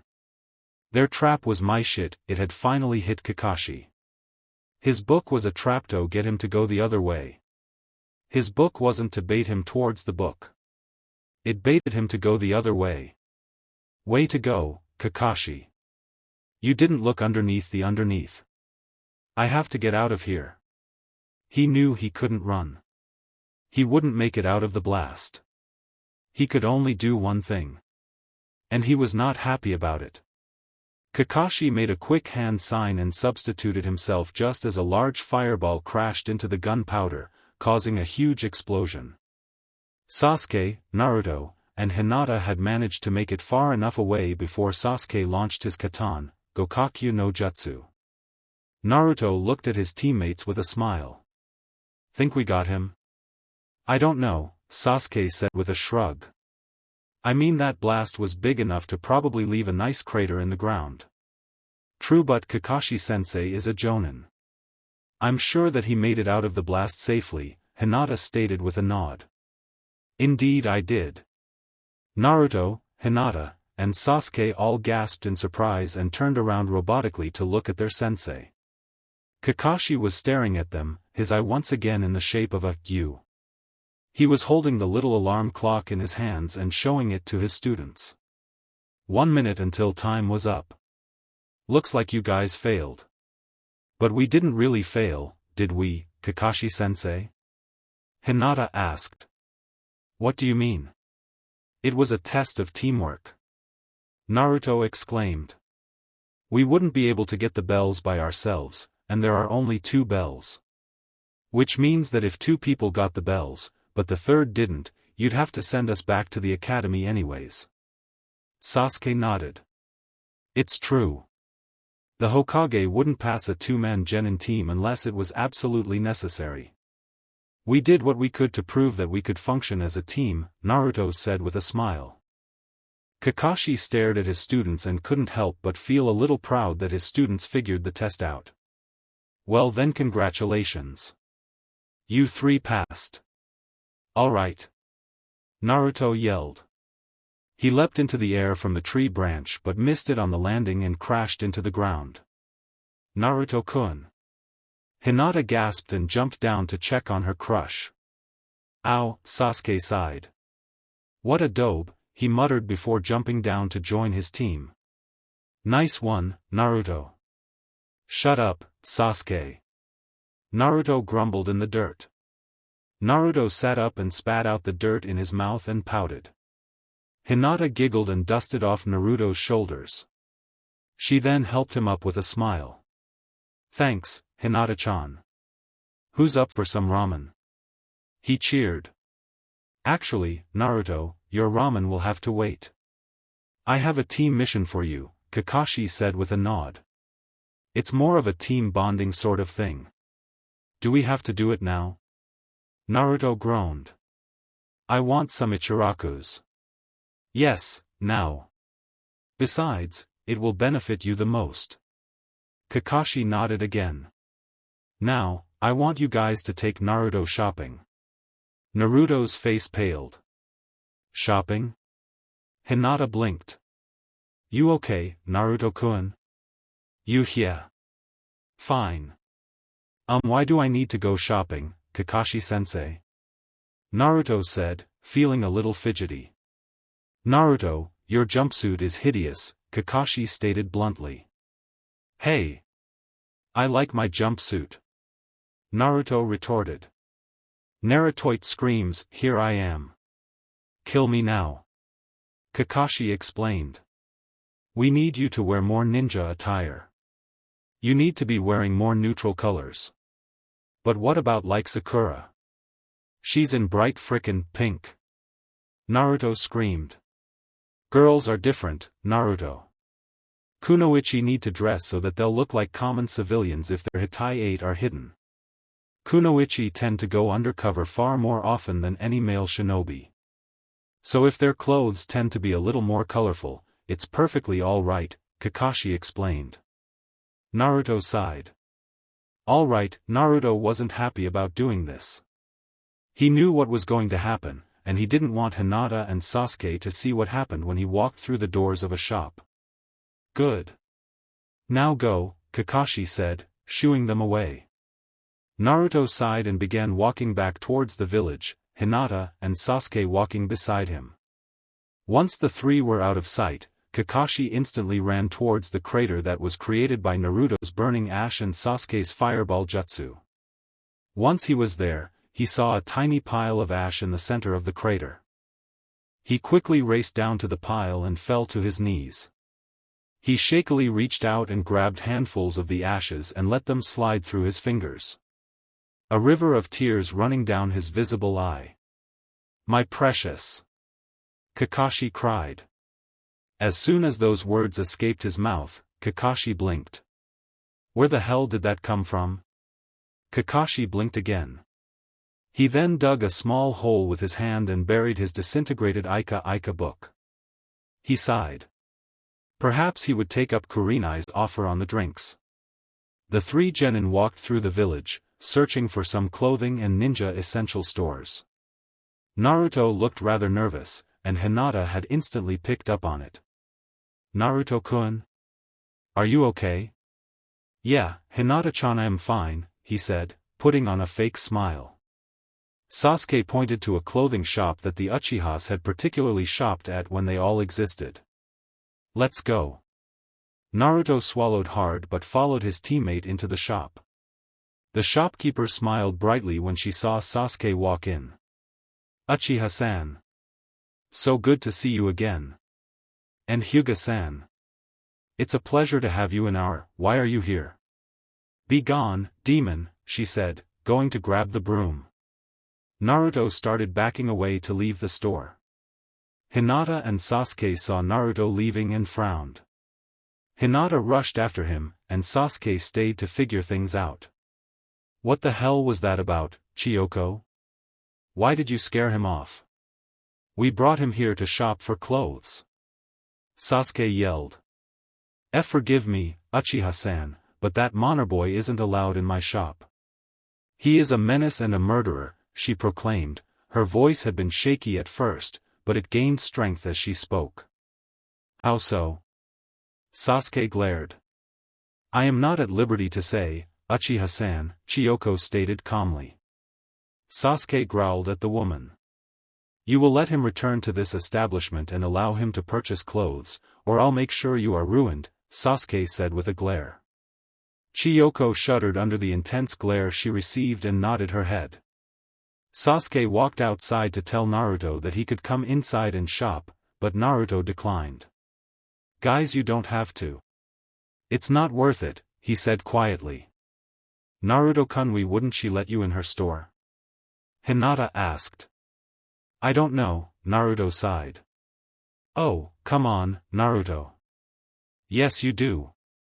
Sasuke yelled, crossing his arms over his chest. No. I don't. They call me a demon child, a monster, and a murderer. I know I can be a prankster, and I probably offended a few people, but I'm not a murderer. If I'm a demon because of my pranks, so be it. But I don't understand why they won't let me in. And it's not just them. Grocery stores, restaurants, and weapon stores won't let me in to shop either. I get hand-me-downs and dull weapons. The only things grocery stores will allow me to buy are instant foods like ramen. Hinata and Sasuke stared at the blonde in shock. They never knew Naruto was treated this terribly.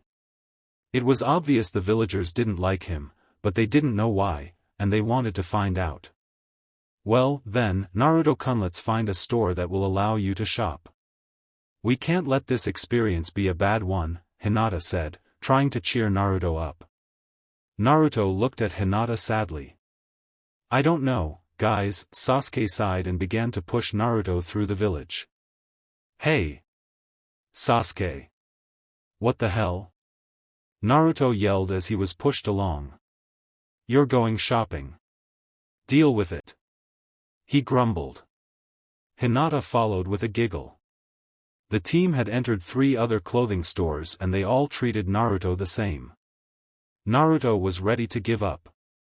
He wanted to go home and forget about this experience, but Hinata managed to convince him that they should try one more shop. It was a newly established store, and it was worth a chance. As the 3 walked in, they bid a polite hello to the store owner. Naruto's greeting was more reserved and quiet. The owner, who was a rather scruffy and overweight man, looked up and smiled. Hello. Welcome to Iwayo's clothing. I am Iwayo. Is there anything I can help you with? Naruto looked at the man, a little shocked. We're fine, he said with a bright smile. They'd found someone who was kind and willing to let him shop. Naruto was almost moved to tears. We're looking for more neutral shinobi clothes for our teammate, Hinata said with a smile. Iwayo nodded. I see. I'm doing a special right now for newly appointed genin. Any team that comes in and purchases their clothing here, receives a special discount, he said with a grin. Sasuke blinked. That's very generous. We thank you, he said with a nod. Hinata smiled. Yes. Thank you. Iwayo nodded and returned to his work behind the counter. Naruto and the others were searching the clothing racks for any and all clothing. Naruto had found some simple black shinobi pants and several shirts, both long and short-sleeved, but he was still searching for something special for his new outfit, a signature article of clothing. Nothing was popping out at him, though. Nothing. Sasuke and Hinata were doing a little shopping as well. Sasuke had found a traditional gi. It was black with a gray border and tie. He also found some gray shinobi pants as well. He was quite satisfied with his choices, but they would need some modifications. The gi needed the Uchiha fan on it.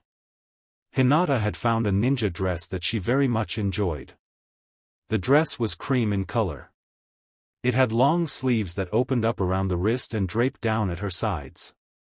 Around the sleeves and the collar was large stitching of black thread. It also had a deep violet sash that was to be tied around the waist. It was also short. If it was long, she wouldn't have had free movement and could have been unable to perform to her fullest potential. It wasn't designed like Sakura's Chippao dress. Sakura's dress was long, but it had slits on the side, allowing Sakura to move freely and be flexible. The dress hit her mid-thigh. She would wear spandex shorts with it. It was a practical length, though. It allowed her to be flexible and move like any shinobi should. She did, however, note that when her father saw her new attire, he would not be happy. She decided she would deal with that later. The team came up to pay for their outfits, and Naruto looked a little dejected. Is there something wrong, young man? Iwayo asked. Nothing's wrong really. I'm very happy with my picks, but I was just kind of looking for a signature piece. An article of clothing that just screams I am Uzumaki Naruto. Naruto chuckled slightly. Did you just say Uzumaki? Came a loud but feminine voice. The 4 turned towards the door and saw 2 children, a boy and a girl, both around the genin's age. It's about time you 2 got back. Iwayo frowned. The boy had spiky brown hair, chocolate brown eyes, and stood at 5'7". He was tall for a 13-year-old. The girl stood at 5 feet with bright red hair and bright red eyes. She had a Konoha hitayate around her forehead and wore brown glasses. Iwayo sighed. Kids, this is my son Ikiru and his fiancée Karen. Naruto blinked. Hi. I'm Uzumaki Naruto. This is Hyuga Hinata. And that's Uchiha Sasuke, Naruto introduced. Karen slightly narrowed her eyes at Naruto. So he is an Uzumaki, Karen then smiled. Welcome to our store. It isn't your store, Karen. You decided against the business. Iwao frowned. Karen frowned. Well, blee to you, too. Karen huffed. Ikuru chuckled nervously. Oto-san, don't be like that. Karen became a ninja so we could stay and work here in Konoha. Humph. Doesn't mean I have to like it. Iwao said, crossing his arms. Karen rolled her eyes and walked in with Ikuru, carrying in material and supplies for the shop. Karen looked at all the clothes, and blinked at Naruto's pile. That's it? Naruto blinked. Well, I kinda wanted a signature article of clothing but I couldn't find one that I liked, he said sheepishly. Why don't you make a custom order? Ikuru suggested. You can do that? Naruto blinked. Karen blinked in confusion. Yeah, she said, placing the thread and fabric on the sewing table. We do custom orders for pretty much anything.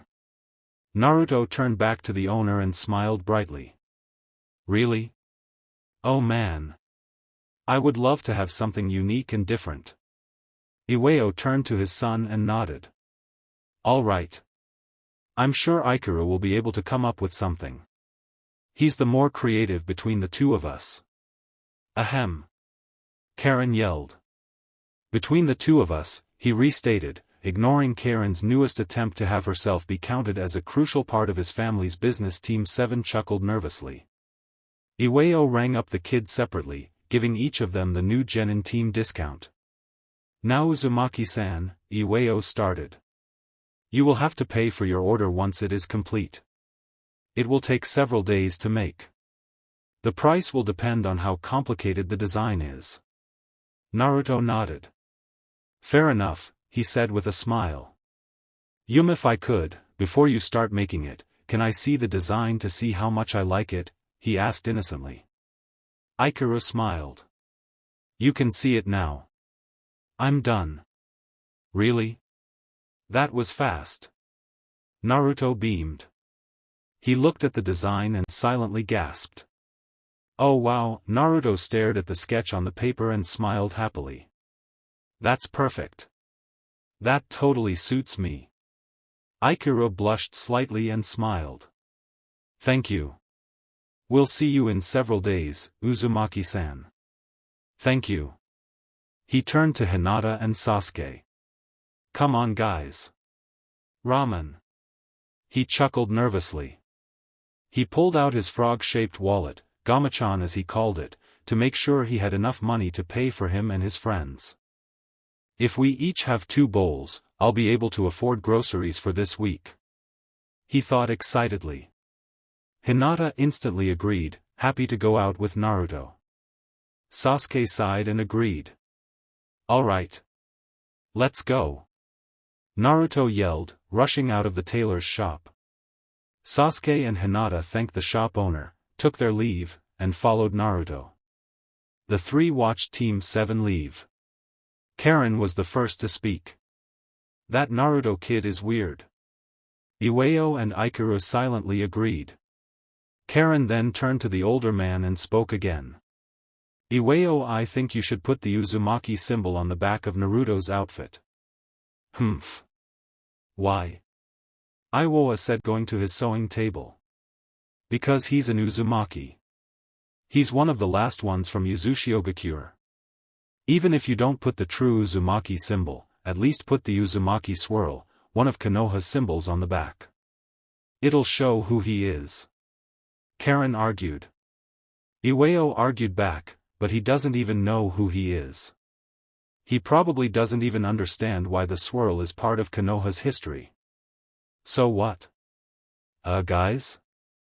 Ikuru interrupted. Iwao and Karen turned to the boy. It is one of Konoha's famous symbols. That's all the excuse we need to add it to the design. If he asks why, that is the reason we'll give. Karen and Iwao looked at each other, then back at Ikuru and smiled. I'm engaged to such a smart boy. Karen gushed. You wouldn't be if it wasn't for his mother and yours, Iwao grumbled. Oh, shut up, Iwao. If I remember what your wife said, you were all for this 7 years ago. Karen argued. Iwao grumbled as he began his work on Naruto's order. It was cold. Quiet. Dark. Damp. Several sounds came from the silence. Squeaking. Hissing. Then silence. It was only the calm before the storm. Tortured screeches echoed through the darkness. There was only one deduction: the snake in the room was hungry, and rat was on the menu. Then more hissing ensued. It was the only sound in the darkness. Soon there was more. But the hissing sounded more like laughter. How was that possible? Coo coo coo. You attempted to escape. How could you do this to me? Lanterns were suddenly lit throughout the room. But it wasn't a room, more like a dungeon. I'm surprised by you, Kokwon. A small girl was chained to the wall behind large steel bars. She wore fishnet stockings with beige-colored shorts. She also had on a fishnet shirt with a lavender vest over it. An otogekure hitayate covered her forehead. Her clothes were dirty, rumpled, and had several holes and tears in them. Her eyes were puffy and had dark circles under her eyes. Her once shimmering silver hair was now covered in dirt and matted in several places. She looked up with her eerie yellow eyes full of hatred. Oh, such hatred in those eyes. Why do you hate me so? I took you in when you had no one. Liar. My mother sold me to you so you wouldn't harm anyone else. The deepest circle of hell is reserved only for you, Orochimaru, she spat. Besides, you only wanted me for my power. Orochimaru chuckled and made a hand sign as he stared into his prisoner's eyes. Kokon's eyes widened, and she gritted her teeth. The pain coursing through her body was extreme. Black seal markings spread up onto her cheek as she held in her screams. It was the cursed seal of heaven. She had received it when she had arrived at Orochimaru's hideout all those years ago. This was his ultimate method of controlling her. Whenever she showed any sort of rebellion, this was her punishment. It seems you learned not to scream. Well done. Orochimaru chuckled and cancelled the activation. You should behave while you rot down here, Kokwon. Soon you will be used for what you were born to be. My new host. He chuckled again, sending chills up Kokon's spine. Kokon's eyes widened.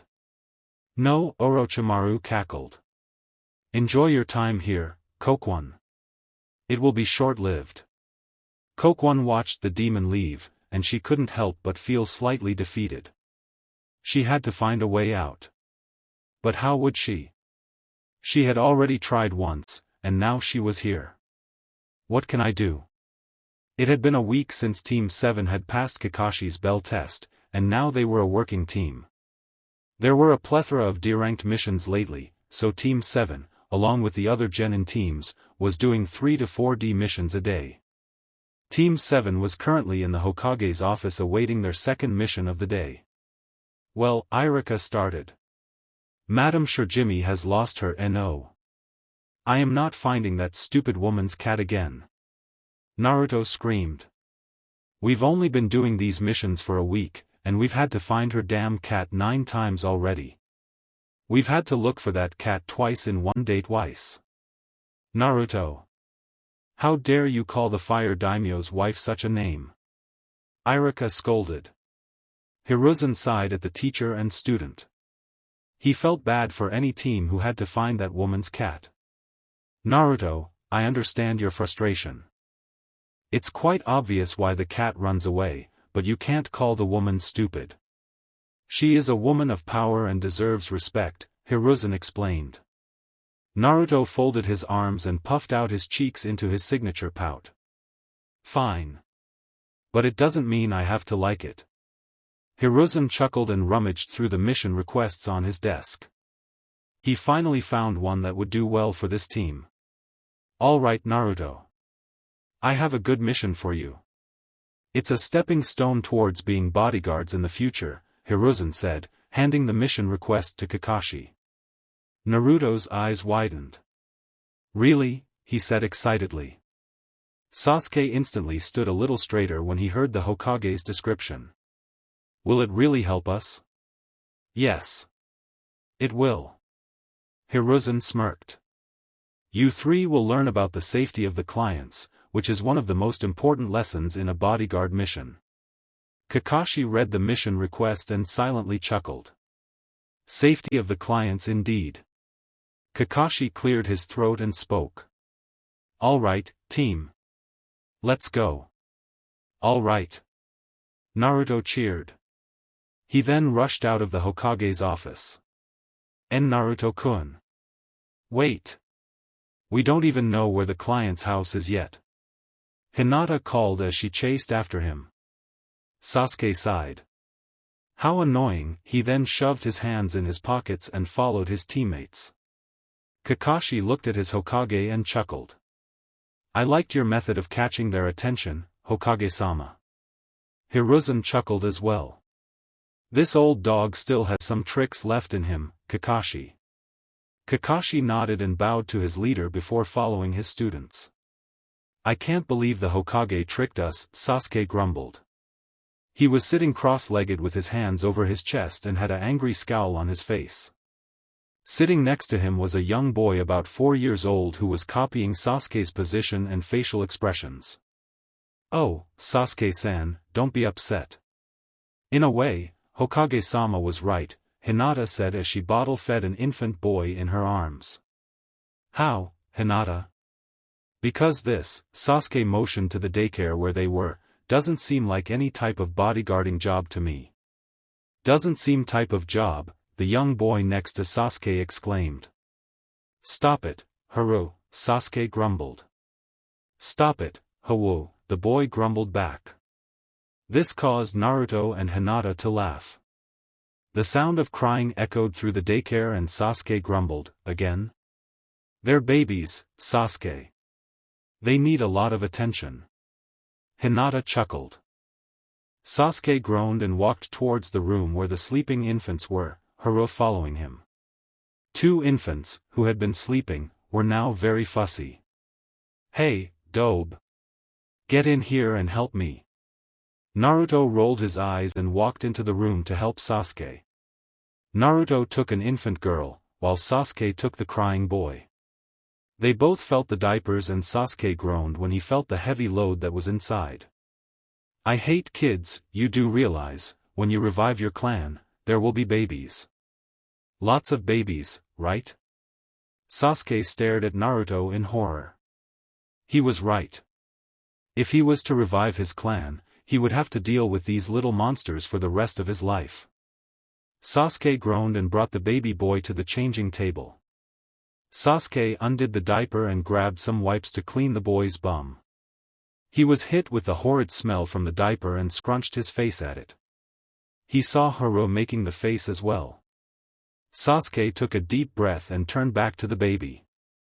As Sasuke began cleaning the infant, the baby then began to relieve himself onto Sasuke. Sasuke gasped in surprise and backed away from the changing table.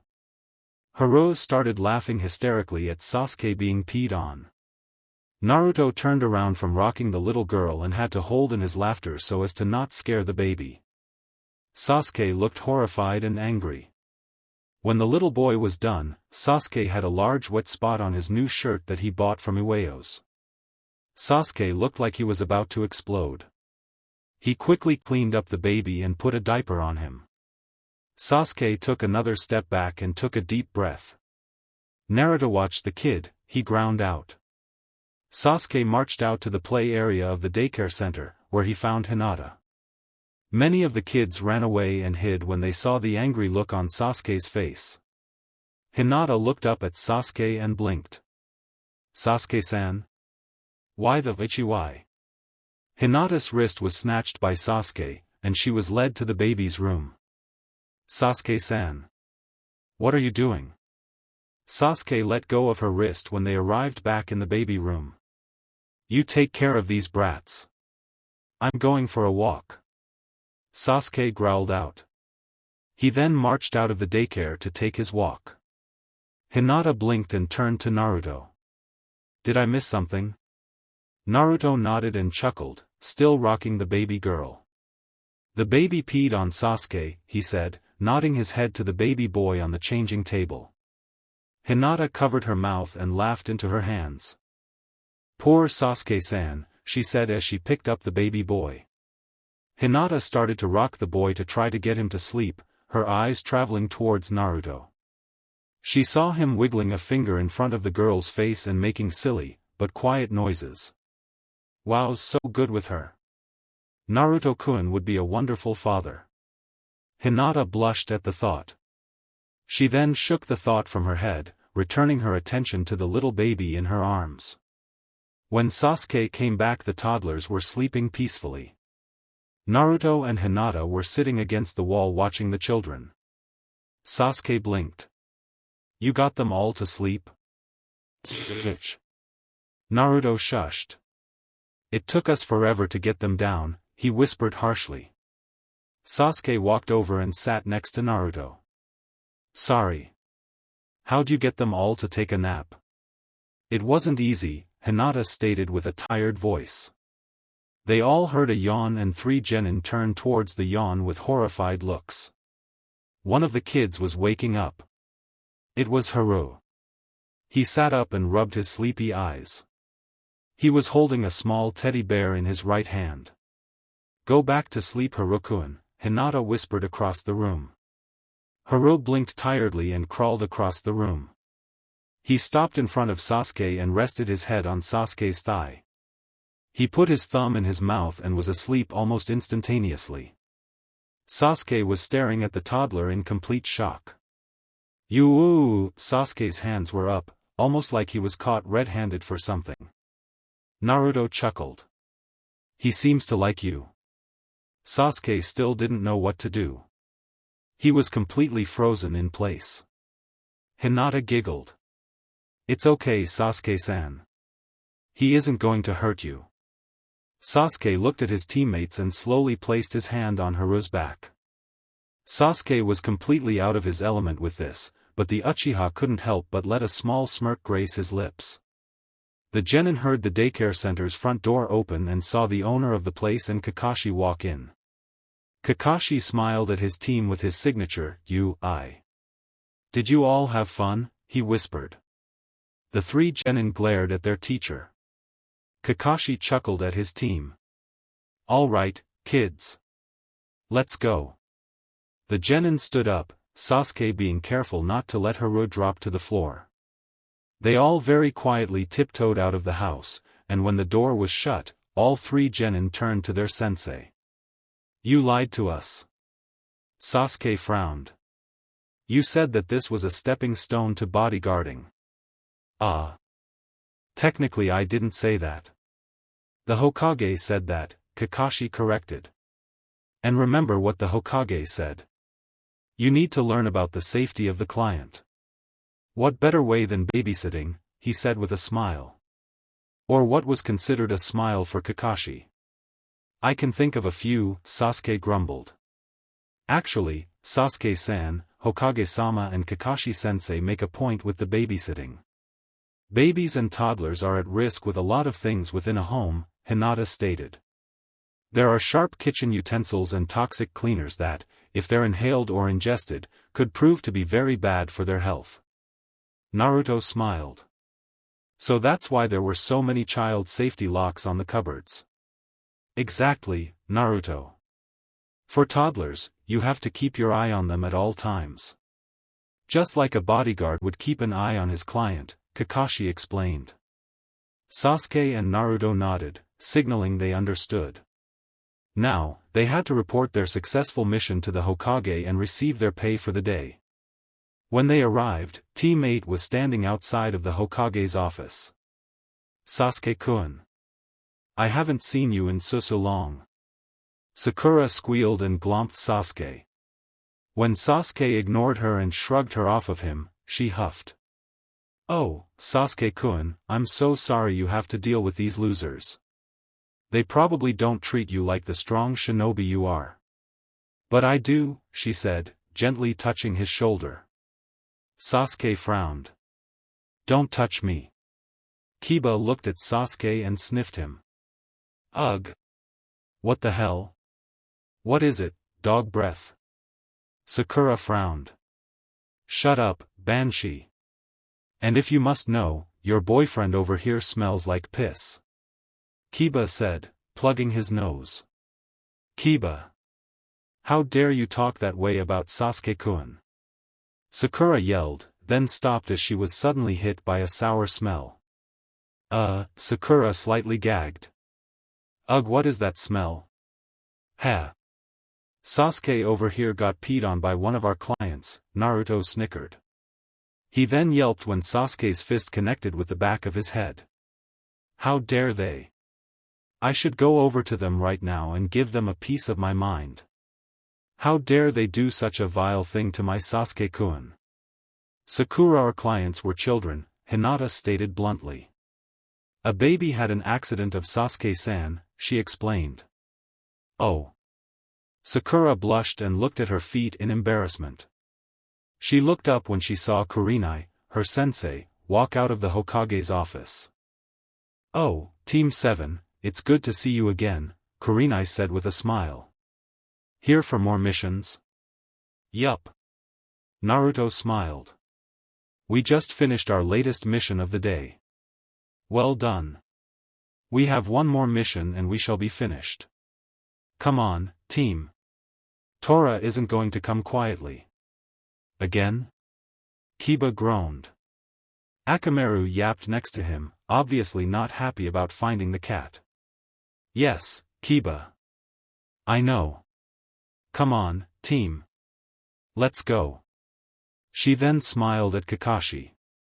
Good luck, Team 7. Kakashi nodded back to the Jounin in response. Yes, sensei, the genin said and followed their teacher. By Sasuke-kun.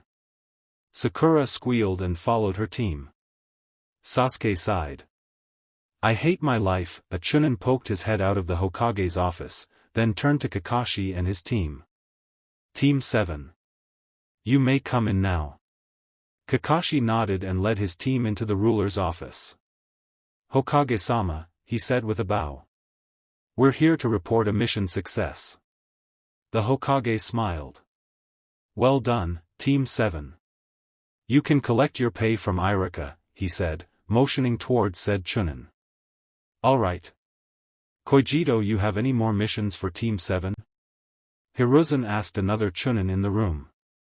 The Chunin, Koiji, ruffled through the papers on the desk and shook his head. No, Hokage-sama. I mostly have B and C-ranked missions. Team 8's mission was the only D-ranked mission I had left for the day. The Hokage nodded. All right. Collect your pay and you're dismissed. The three genin bowed and walked to Irika to receive their salary. Once it was collected, the team bowed again and left. Kakashi stopped his team after they had left the Hokage tower and spoke. All right, team. Meet tomorrow at the bridge at 8. And don't be late, Kakashi stated before he shoo-shined away. Sudden then? Naruto suggested. At the earliest, Sasuke said with a sigh. I'm going to train. See you tomorrow, he said with his monotone voice. Sasuke shoved his hands in his pockets and walked down the street.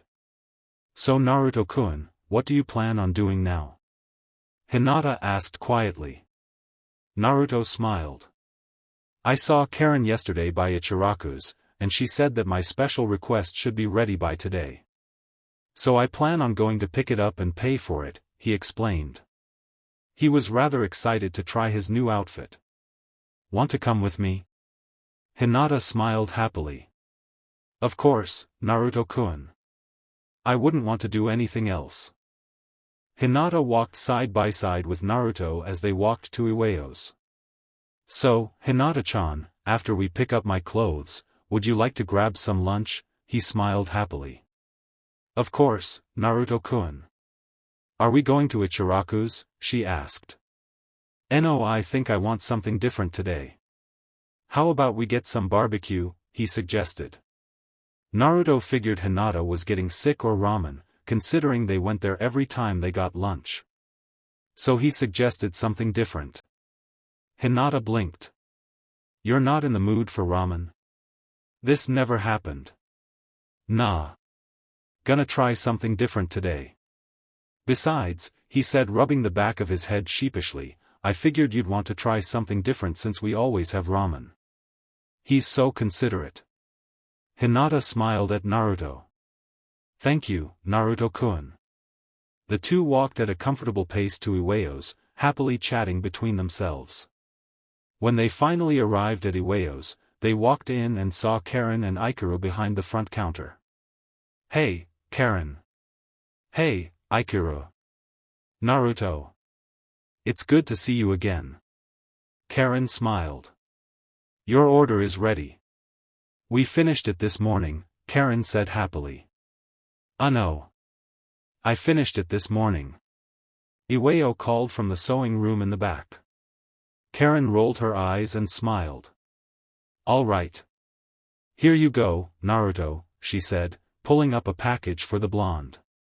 Naruto smiled and opened it up. Naruto blinked as he stared at the package. There's two of them. Ikaro nodded. We figured you'd want a replacement in case one of them got destroyed or needed to be repaired. Naruto smiled. All right. Thanks, guys. I sure hope I can pay for two of them. Naruto took out his orders and smiled. It's just like he pictured it. It was a trench vest. The front was very much like a vest. No sleeves, a high collar, and it zipped from the waist up. But the back was so much different. The back cascaded down his back to his knees. It was almost like a cape was connected to this vest. And on the back was an orange Konoha swirl. Oh, wow, guys. You included the Konoha swirl. And it's even in orange, he said excitedly. Well, Uzumaki-san, Ikaro started, when you came in last week wearing your orange jumpsuit, I only figured it was your favorite color. Naruto smiled. Thank you so much. How do I look, Hinata? Does it suit me? Hinata stared at Naruto and blushed. Why, yes. It looks very good on your Naruto-kun. Naruto smiled. I caught that stutter, Hinata-chan. It's kind of a cute stut. Was I really thinking that?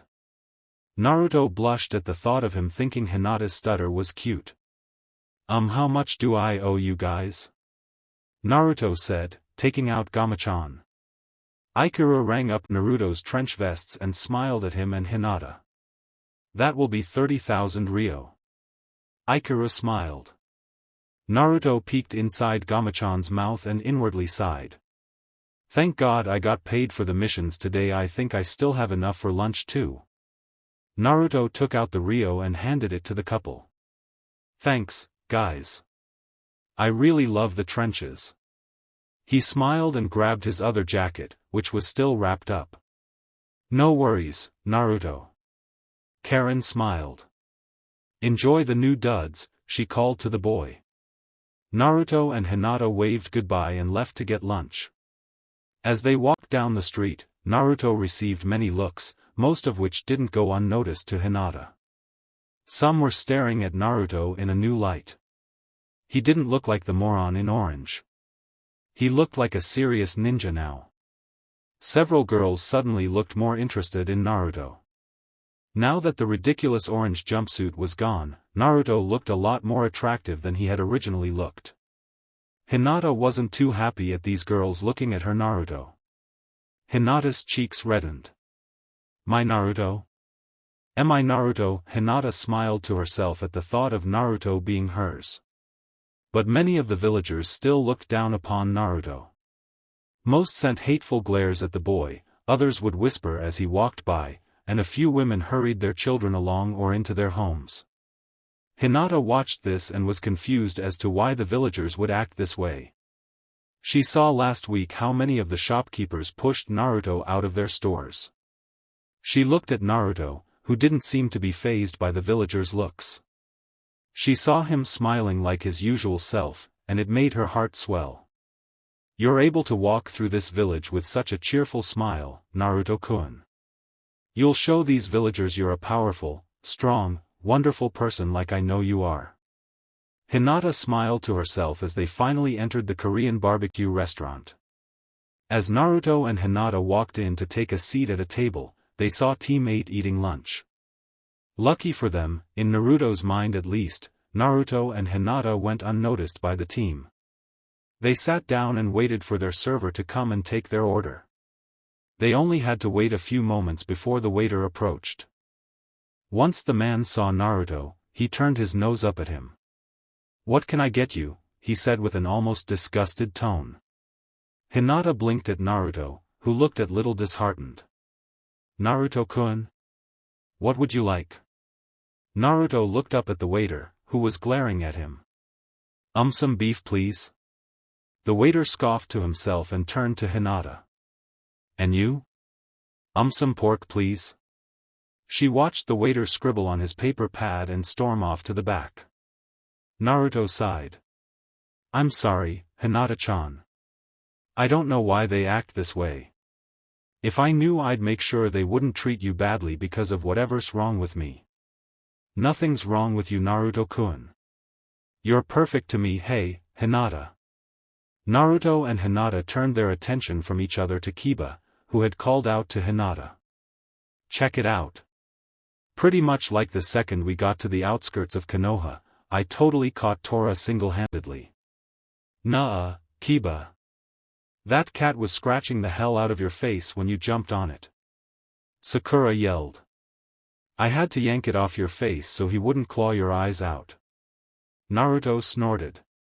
"Smooth, Kiba." "What did you say, Whisker Face?" Kiba challenged. "Naruto-kun. Kiba-san. Please. We're in a restaurant," Hinata tried to reason. "Sorry, Hinata-chan," Naruto said, trying to relax into his seat. "Why are you guys here anyway, Naruto?" Sakura asked with her arms folded over her chest. "What does it look like, Sakura?" "We're here for lunch," Naruto said bluntly. Hinata placed a hand over her mouth to keep herself from laughing. "It is kind of obvious, Sakura," Kiba said with a shrug. "Can it, dog boy?" Sakura screeched. "Where's Sasuke-kun? Is he meeting you here?" she said with a hopeful voice. "No. Sasuke-san left after we collected our pay for today," Hinata explained. Sakura shrugged. "Well, I don't blame him. Why would he want to hang out with you losers anyways? I mean, all you'll do is slow him down," the pinkette said nonchalantly. Naruto let out a loud growl, obviously angry at Sakura's comment. It was one thing to call him a loser, but no one called Hinata a loser. Before Naruto could voice his anger at the rude kunoichi, though, her teammate beat him to it. "Hinata isn't a loser, Sakura. How could you say that about her?" Kiba snarled. He then looked at Hinata and gave her a toothy, yet seductive, grin. Though Kiba's seductive grin made him look like someone had lathered some bad-tasting substance along his teeth, and he was making that face to keep from tasting it. It was completely obvious to not only Naruto and Hinata, but Kiba's own team as well that the canine-like genin looked completely deranged. Sakura was the first to speak. "Kiba, shut up. You don't know what you're talking about." Then Naruto spoke. "No, Sakura. You don't know what you're talking about." "While I appreciate Kiba defending my teammate," Naruto ground out, "I don't appreciate you, Sakura, treating my friend like that." He was fine with Kiba defending her, but he didn't like Kiba's constant gaze upon his teammate. Hinata looked at Naruto and smiled, her cheeks turning a slight pink. "Thank you, Naruto-kun. Hey! What about me? I defended you against this banshee too." Kiba retorted. "What do you mean, banshee?" Sakura yelled. Naruto sighed. "And here I thought Hinata-chan and I could have a peaceful and enjoyable lunch." He turned to Hinata with apologetic eyes. She looked back at him with understanding. Sakura. Kiba. Perhaps we should depart, Kurenai suggested as she approached her students. We should let Naruto and Hinata enjoy their lunch. Kiba and Sakura wanted to rebel, but it was Shino who spoke. Let us leave. You have already caused an unwanted commotion within the restaurant. Kiba and Sakura looked around and saw many of the costumers looking annoyed at the too loud genin. Kiba and Sakura then quickly left the restaurant to avoid the annoyed costumers. Shino sighed. My apologies, he stated quietly and followed his louder teammates out of the restaurant. Kurenai approached Naruto and Hinata and gave them an apologetic smile. I'm sorry about them, you too. I don't know why they act like that sometimes. Naruto and Hinata smiled at the crimson-eyed jounin. It's okay, Kurenai-sensei. Some people just can't control their tongues, Hinata said with a nod. Naruto agreed with a nod. Thank you for understanding. Enjoy your date, Kurenai said with a smile. Hinata blushed at the word date. She couldn't help but like the sound of her and Naruto on a date. Naruto, who was also red, didn't have the same reaction as Hinata. We're not on a date. Kurenai blinked at Naruto. She noticed Hinata looking a little upset. You're not. I'm sorry. I just assumed you were on a date. Hinata and I are just friends. That's all. Naruto exclaimed. It went completely unnoticed to Naruto that Hinata looked like she was close to tears. Kurenai noticed that and sighed. She gently touched Hinata's shoulder and smiled. I see. Well, I better be off. I need to tell my team where we'll be meeting. She gently squeezed Hinata's shoulder and left. Naruto watched Kurenai leave, then turned to Hinata with a smile. Weird how she thought we were on a date, huh? Hinata stared at the barbecue table with a slight nod. Why yeah weird, Naruto blinked. Hinata-chan? Are you okay? Hinata tried to say something, but she couldn't. She got up and started to walk away. Hinata-chan. Where are you going? We haven't even got our food yet. She didn't look back at him. I'm not hungry anymore, Naruto-kun, she said softly as she left the restaurant. Naruto blinked. What did I do? He said to himself. He was about to follow Hinata when the waiter came up and practically dropped the meat on the table. Here. Naruto rolled his eyes and got up to leave, but the waiter stopped him. I don't think so. You ordered this food and you're going to pay for it. The waiter growled. Pfft. Yeah, right. Why would I pay for crap service and rotten food? Naruto scoffed. He could smell the age of the meat. He noticed that the waiter was shocked that he had found out that the food was spoiled. Naruto shook his head and followed Hinata out. Hinata-chan. Hinata-chan. Naruto called, trying to catch up to Hinata, who seemed to be disappearing within the crowd of people. Naruto sped up, still calling Hinata's name. But he noticed that he wasn't getting any closer. Then it hit him. She was running from him. Hinata-chan. Wait. Please. Naruto then took off into a run to get to Hinata. The chase lasted several minutes as Hinata tried to run away from Naruto back to her home, where she knew he wasn't allowed. Naruto realized where she was going and frowned. Hinata-chan. Stop, he yelled. He was steps behind her.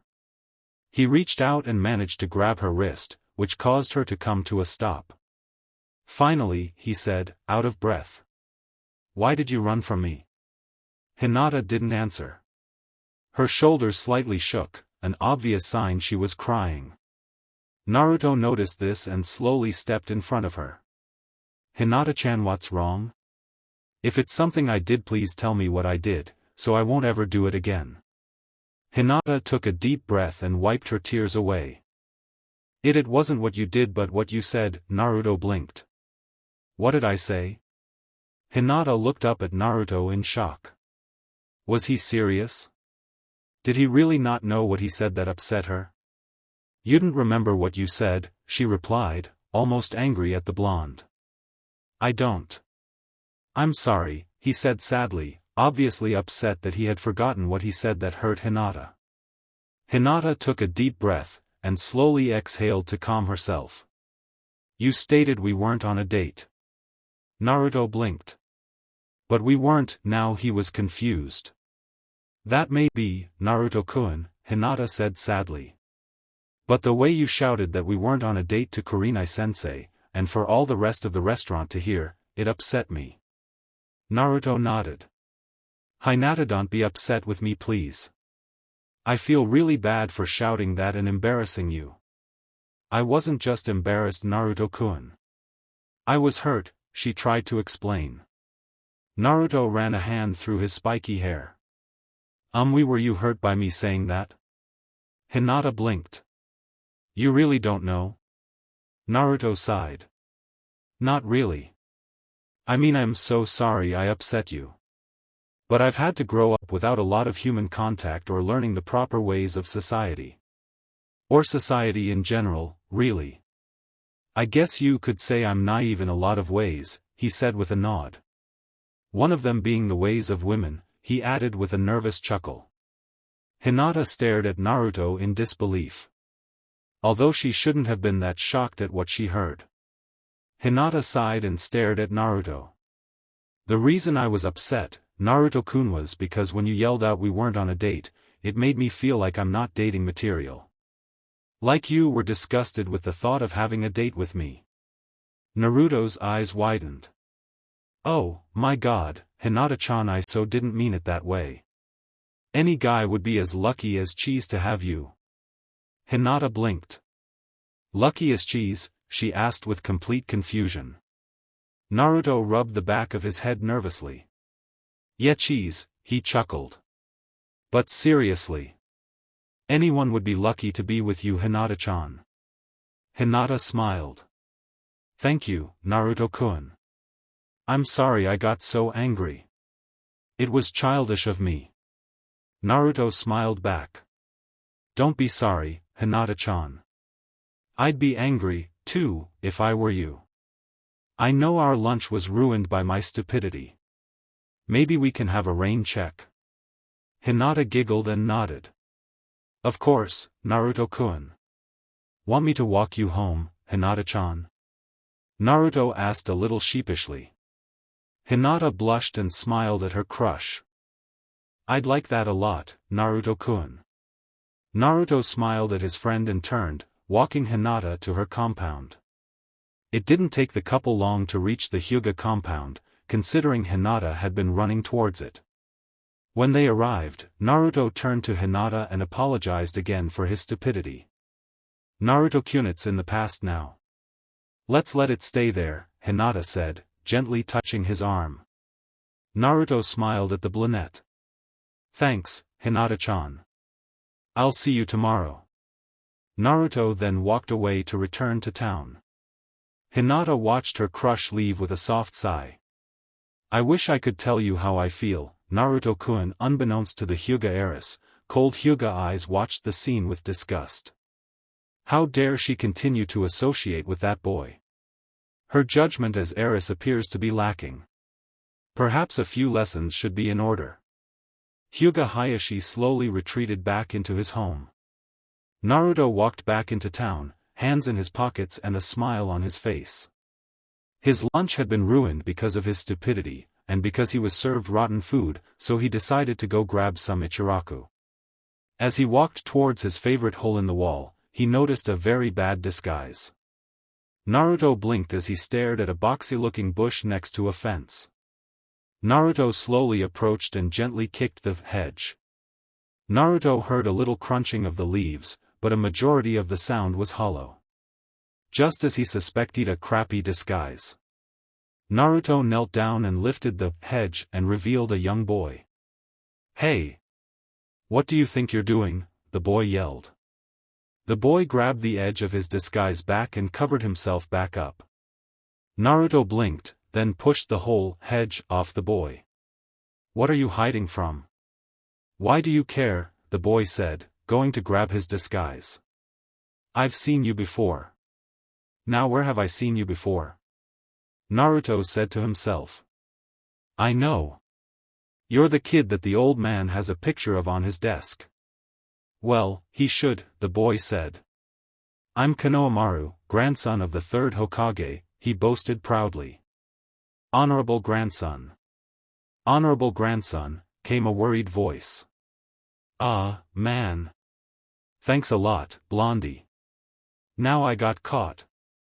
Konohamaru frowned. The man came forward and grabbed Konohamaru's arm. Honorable grandson. You can't be running around out here. You have things to do. Lessons you must learn. Come. You are already late. No. I don't want to. Konohamaru whined as he struggled to free himself from the man. Hey! Naruto yelled. What are you doing? Who do you think you are? Naruto rushed towards the man, freeing Konohamaru from the older man's grasp. I am Ebisu, Jonin of Konoha and the honorable grandson's tutor, Ebisu said with a frown. What business do you have with the honorable grandson? The Jounin asked with a frown. Well, Naruto started before he looked down at Konohamaru. He noticed the boy looked upset about having to go back to his studies. I offered to buy him lunch for managing to outsmart a Jounin. Naruto grinned down at the boy. After lunch, I'll bring him back for his lessons. Konohamaru and Ebisu stared at Naruto in shock. Then Konohamaru turned to Ebisu with pleading eyes. Please, Ebisu-sensei.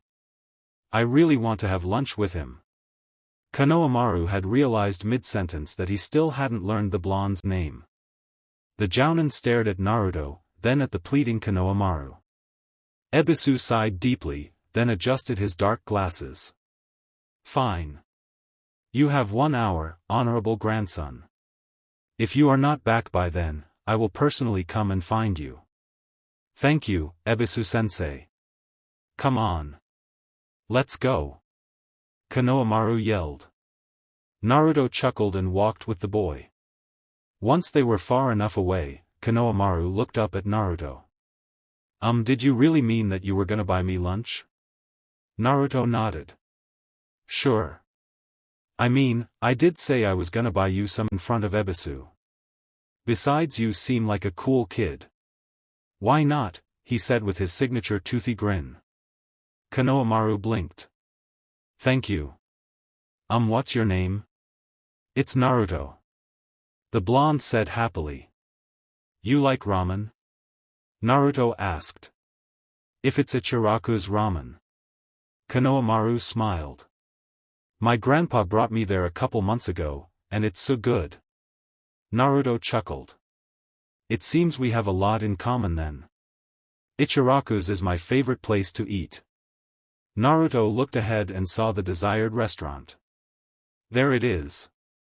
Go ahead and order a bowl of whatever you want. Konohamaru rushed up to the booth and quickly took his seat. Naruto approached and smiled at Tucci. Hey, old man. Naruto. Good to see you. Are you with the honorable grandson? Tucci asked. Yup. I'm treating him to lunch. Naruto said with a nod. Wonderful. What do you guys want? I'll have pork miso ramen. Naruto beamed. And for you, honorable grandson? Tucci asked. Oh, what Naruto's having, Konohamaru said quietly. Tucci nodded, wrote down the orders, and went to the kitchen. Naruto stared at Konohamaru, who seemed to look rather upset. Hey, you okay, Konohamaru? Konohamaru stayed silent for several moments before he spoke. I'm tired of everyone seeing me as the honorable grandson. I'm not just the Hokage's grand kid. I'm Sarutobi Konohamaru, future Hokage of Konohagakure. The young boy exclaimed. Naruto laughed. Konohamaru glared. What's so funny? Nothing. Naruto said, regaining his composure. So you want to be Hokage, huh? Well, you better get in line. Because I'm going to be Hokage, too. Konohamaru blinked. Really? Why? Well, part of the reason was I wanted to be recognized. I wanted them to stop disrespecting me and treat me like I'm somebody. But it's kind of selfish for me to think like that. I mean, being a Hokage isn't all about respect, right? It's about protecting the people you love and treasure, no matter what the cost. Don't you think that's a better reason to become Hokage? Konohamaru stared at Naruto in shock.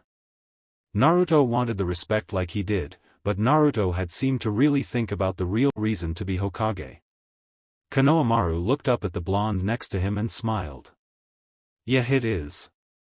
The boy's smile grew larger when Tucci came out of the kitchen with 2 bowls of pork miso ramen. After eating and idly chit-chatting, Naruto had taken Konohamaru back to Ebisu, who was waiting at the Hokage tower. Here he is, Ebisu. Right on time, too. Ebisu cleared his throat. So it seems. Come, honorable grandson. Konohamaru sighed as his title, then turned back to Naruto. Bye, Ni-san. Naruto blinked, then gave Konohamaru a bright smile. See ya later, Konohamaru. Konohamaru didn't admit it aloud, but Naruto had inspired him to become a great ninja so he could be a great Hokage one day. Weeks of demissions turned into months of demissions, and Team 7 in particular was getting annoyed with all the missions they were receiving. Once again, Team 7 was in the Hokage's office to receive their next mission, looking bored beyond belief. Well, let's see, Irika started. Oh, here we go. There's a restaurant in town that needs its kitchen deep cleaned before opening tonight. No. Naruto frowned. I'm sick of doing chores for villagers that are too damn lazy to do it themselves. Naruto. How dare you? Irika scolded. You can't say things like that. It's disrespectful. But seriously, Irika-sensei. Yesterday we had to give a fish a bath, he growled with quotations. Seriously? This guy wanted us to frigging clean his tiny fish bowl that he was too frigging lazy to clean himself. Hinata agreed with Naruto.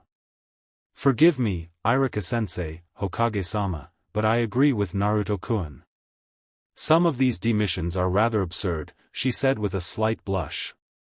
That man grew rather angry when we missed one small spot on his goldfish's bowl. Sasuke spoke next. Some of these missions are pretty unreasonable, Sasuke said with a shrug. Truth was, he really did want a more challenging mission. Do you all feel this way? Hiruzen asked. Team 7 nodded. If I may speak, Hokage-sama, Kakashi started. When he saw the old man nod, he continued, my team has done just over the minimum requirements for a C-rank mission. Soon the behalf of my team, I request a C-rank mission. The 3 genin looked up at Kakashi with wide smiles. They could finally show what they were made of. They had been training really hard in between missions, and they wanted to show how much they'd improved. Do you 3 agree to this? Hiruzen chuckled when he saw the genin nod their heads rather quickly. All right. Hiruzen began to rummage through some papers on his desk, before settling on one. Here we go. I believe you have experience in bodyguarding, do you not? The old Hokage smirked. He could see Naruto and Sasuke glaring at him, and Hinata trying to keep a frown from appearing on her face. Hiruzen chuckled at the genin. Well, children, I believe it's time to see how much experience you've received. This mission is an escort mission. You will escort your client from Konohamaru to Nami no Kuni, Hiruzen explained. Will we encounter any enemy shinobi?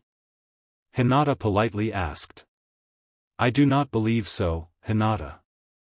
If you run into trouble, it should be no more than your average bandit, the Hokage said with a nod. Now for you to meet your client. You may come in now, Hiruzen called out.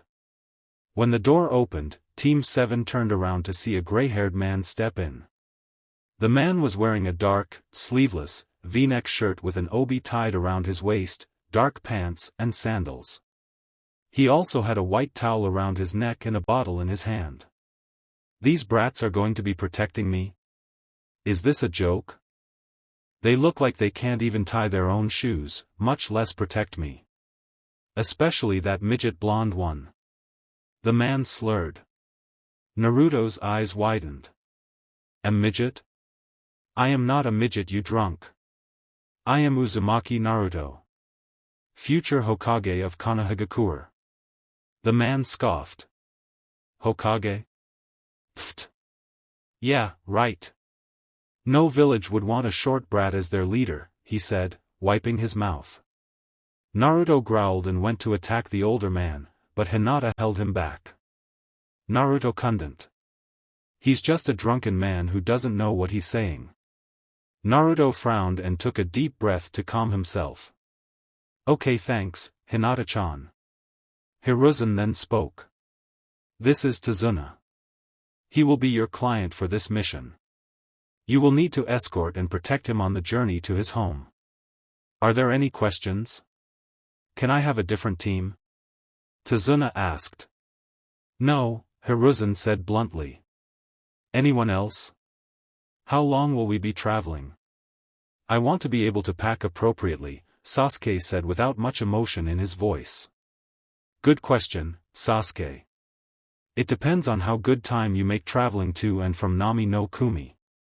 My guess is 3 to 5 days. So pack reserves and extra clothes just in case you take longer.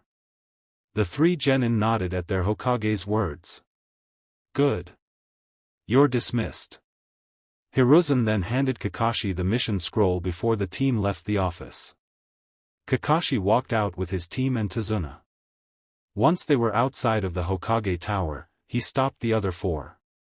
All right, team. Go get packed and ready for this mission. While it is a simple escort mission, be prepared for the worst. He then turned to Tazuna. It's just a little after noon, and my team needs to prepare for this mission.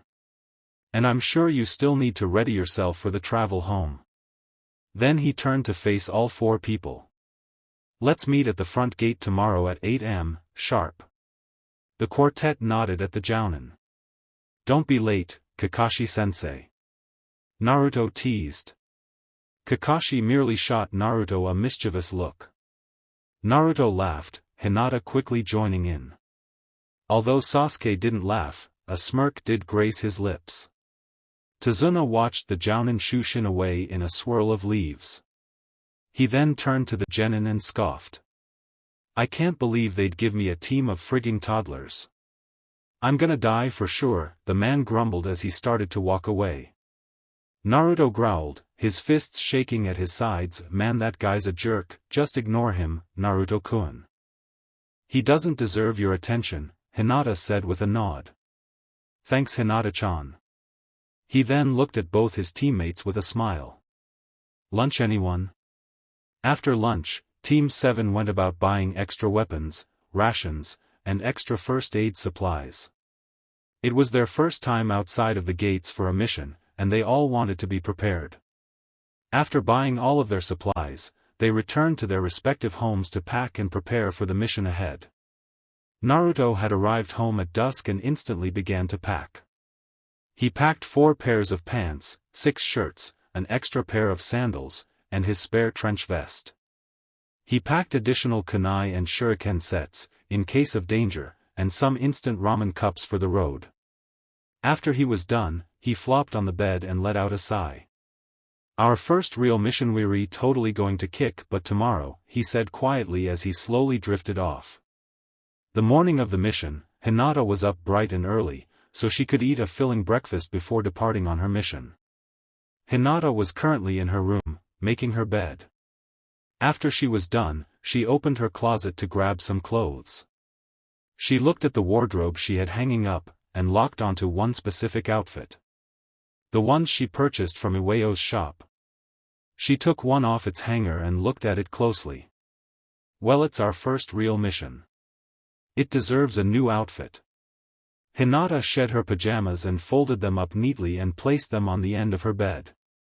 Hinata changed out of her underwear and into new ones. She also bound her growing chest for travel and possible battle. She then slipped on some black spandex shorts before putting on her new ninja dress. She smiled as the cream dress hugged her body in all the right ways. She tied the violet sash securely around her waist and finally placed her ninja sandals on, completing the look. She smiled at her appearance in her mirror.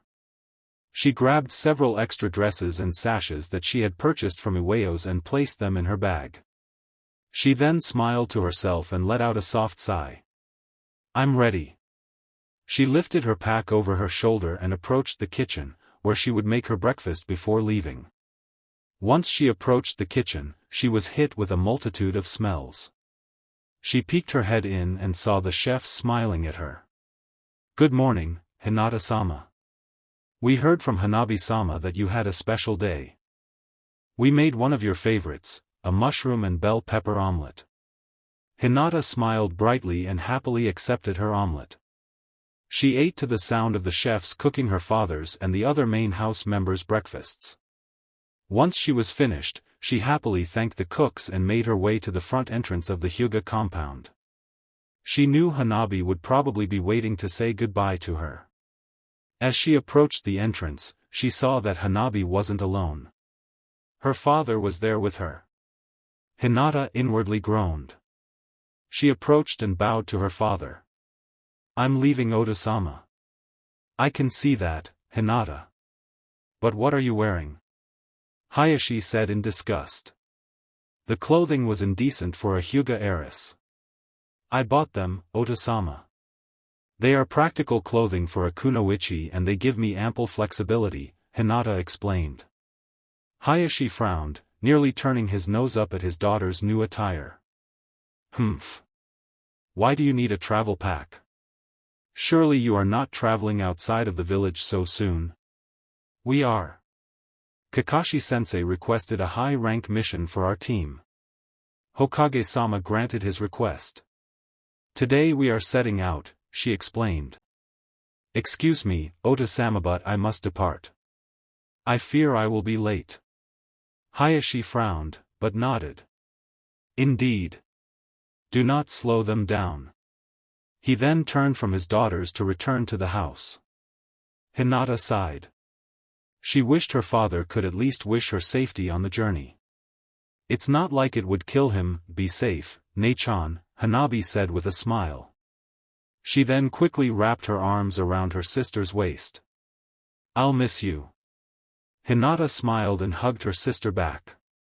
I'll miss you, too, Hanabi. And thank you. After a few moments, the sisters let go of each other. By the way, Nei-chan, Oda-sama doesn't have any fashion sense. I like your new outfit, she giggled. Hinata giggled as well. Thank you again, Hanabi. I'll be back in about 2 weeks.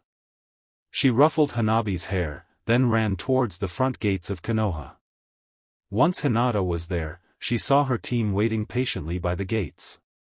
Kakashi was actually on time, which also shocked her 2 male teammates. The only person missing was the bridge builder, Tazuna. They waited well past the supposed meeting time before Tazuna finally arrived. He approached Team 7 with a nonchalant attitude. All right, you wimps. Let's go. He let out a belch before he began to leave the village. Wait a minute, you drunk old fart. Naruto yelled. Where the hell have you been? I was at the bar grabbing one last drink, he said with a bored tone before continuing down his path. The genin looked up at Kakashi, who looked slightly annoyed. While Kakashi tended to be tardy from losing track of time at the memorial stone, Tazuna was intentionally late. That was something that annoyed Kakashi, purposely making people wait longer than they should. Kakashi sighed and shook his head, signaling his team to ignore Tazuna's attitude. The team grumbled but followed Tazuna. The first night of the supposed 3-day journey was uneventful. Quiet and easy. The second night was the same. Quiet and easy. On the third day, the group was getting restless. While there had been no attacks the first 2 days, Team 7 was a little anxious. Naruto, for some reason, felt like something bad was going to happen. As they continued their journey, Tazuna was becoming far more rowdy. Constantly babbling on about how his building skills were going to bring economic stability to the village. Kakashi himself wasn't too invested in Tazuna's rambling, but something did catch his eye, a small puddle along the path. Kakashi quietly disregarded the puddle and continued on. The puddle rippled slightly before claws shot up and wrapped around the jounin. Team 7 and Tazuna turned to the jounin, only to watch Kakashi be torn into shreds. Kakashi-sensei! Naruto yelled. Hinata and Sasuke looked shocked to see their sensei murdered in front of him. Naruto frowned at the puddle. He made a quick hand sign before preparing himself. The group watched as two men appeared out of the small puddle. The two men had long, shaggy, black hair and Kirigakure Hitaites with horns. Who are you? Hinata ordered. Hehe Luke, brother. The young Kunoichi is questioning us, one stated. Rather amusing. If you must know, little Kunoichi, we are the demon brothers, Meizu and Gozu, Meizu stated with a dark chuckle. Now that you know our names, we'll have to kill you. Naruto frowned. Hinata-chan. Make sure Tazuna is protected. Sasuke, you and me will be taking these brothers down. Sasuke nodded at the blonde, and the team took their positions. Naruto and Sasuke stared down the brothers for several moments before attacking. Naruto and Sasuke attacked the brothers with synchronized combinations. While the brothers were able to easily counter their attacks, they were finding it difficult to attack. As Sasuke and Naruto continued their attacks, another Naruto came up from beside the demon brothers and kicked Gozu, causing him to crash into his brother. Quick thinking, Naruto, Sasuke complimented. Thanks. Get ready. They're coming again. Naruto frowned again, taking his dragon-style stance. Meizu and Gozu growled at the genin. They then ran toward the boys, but, to the genin's surprise, the brothers leapt over them. They then rushed Hinata, who was standing in front of Tazuna with her Byakugan activated. Hinata then quickly took her Juken stance, ready to fight. She gasped when she saw the demon brothers shoot their chained claws at her. She then refocused herself and struck two of the claws precisely, causing them to veer off into a different direction. She turned back to the other two claws. Realizing she wouldn't have time to deflect them, she braced herself for the impact. But it never came. Hinata saw the claws were lodged into the ground by two kunai. The quartet, along with the demon brothers, stared in shock. Where'd that come from? Gozu shouted. Here, came a very familiar voice.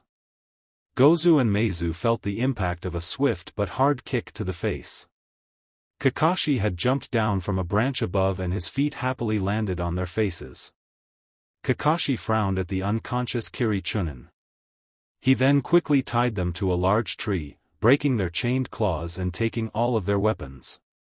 Kakashi-sensei. You're alive. Naruto shouted happily. Yes, I am, Naruto, Kakashi said with a slight chuckle. Sasuke sighed. Dobe. He was alive the whole time. He merely used a clone to substitute himself. Hinata blinked after she deactivated her Byakugan. But why didn't you intervene sooner, Kakashi-sensei? You three were doing wonderful. I didn't want to interrupt, he chuckled. But his chuckle quickly faded, and a dark look came through in his visible eye. He turned to Tazuna, who looked rather scared. Now tell us why they attacked. It's about frickin' time, old man. I mean, seriously? Sneaking into your own hometown? Who the hell does that? Naruto screamed at the bridge builder. They had gone through hell and back just to get into Nami no Kuni. They had to pay a ferryman a fairly hefty sum to escort them into Nami no Kuni territory. After that, there were some of Gato's goons, as Tazuna liked to call them, that everyone had to avoid. Sasuke had suggested they just kill them, but Kakashi brought Sasuke back to reality. Killing 3 of Gado's men would seem very suspicious, especially when the people of Nami no Kuni were deathly afraid of Gado and his power over them. Then they had to make it to Tazuna's house without being seen by any of Gado's men. It was blatantly obvious that they were outsiders. It seemed they were gray in a sea of black and white. Now that they were finally at Tazuna's house, they could all let out a sigh of relief. They were out of immediate danger for now. Tazuna opened the door to his home and announced himself. Tsunami. Inari. I'm back. Footsteps could be heard coming from the back of the house. They were getting closer and closer until a woman with long, raven hair appeared. Ota-san. Tsunami cried. Oh, I'm so glad you're home. Tsunami then rushed forward and hugged her father. Are you hurt? Did anything happen on your trip home? You bet there was. Because of your old man, we were MPH. Naruto was cut off by Kakashi's hand over his mouth. We ran into a little trouble on the way here, miss, but nothing too difficult for us to handle, Kakashi said with a nod. He then bent down to Naruto's ear. Say another word, and I'll make you run laps around this place until we go home. Naruto swallowed hard and instantly quieted himself. Kakashi cleared his throat before speaking again. I think it would be a good idea if we let your father rest from the journey. My team and I are going to canvass your village and see if there are any threats other than Gado and his men lurking about. You're here to protect Ji-san from Gado? Came a soft, but emotionless voice. You bet, kid. We're going to make sure your Ji-san can finish that bridge without Gado getting in the way. Naruto said with a thumbs up and his signature grin. Give up. Naruto's grin faded, and his look of confidence turned to one of confusion. What? Give up. Gado's too strong. No one can defeat him, the young boy stated. He was about 8 years old. A boy his age should be filled with hope, and some vigor. But this boy was like the walking dead. No emotion in his voice or face. Just go back to where you came from. It's better for everyone that way, he said, walking up the stairs towards his room. Why that little brat? Come back here, kid. Let me tell you a thing or Naruto stopped yelling at the boy when he felt a hand his shoulder. He turned around and saw Tazuna shake his head. What? You have to forgive my grandson. He's been through a lot in his young life, Tazuna said solemnly. Naruto blinked. Everyone seemed intrigued about this boy and his history. Tsunami spoke next. You have to understand Inari was such a happy and hopeful boy. He was always going on about how he was going to help get rid of Gado and his men, and how Nami no Kuni would be able to prosper. That ice until his father died. Everyone on Team 7 seemed to hold their breath. They all knew what it was like to not have a family, or to have lost family members. Tsunami continued her story. When Inari was born, Gado had not yet taken over Nami no Kuni. When he was a year old, Gado had taken over this land, and his biological father died a year later. Some months later, I met his stepfather Kaiza. Kaiza took the father role very seriously. Inari was his son.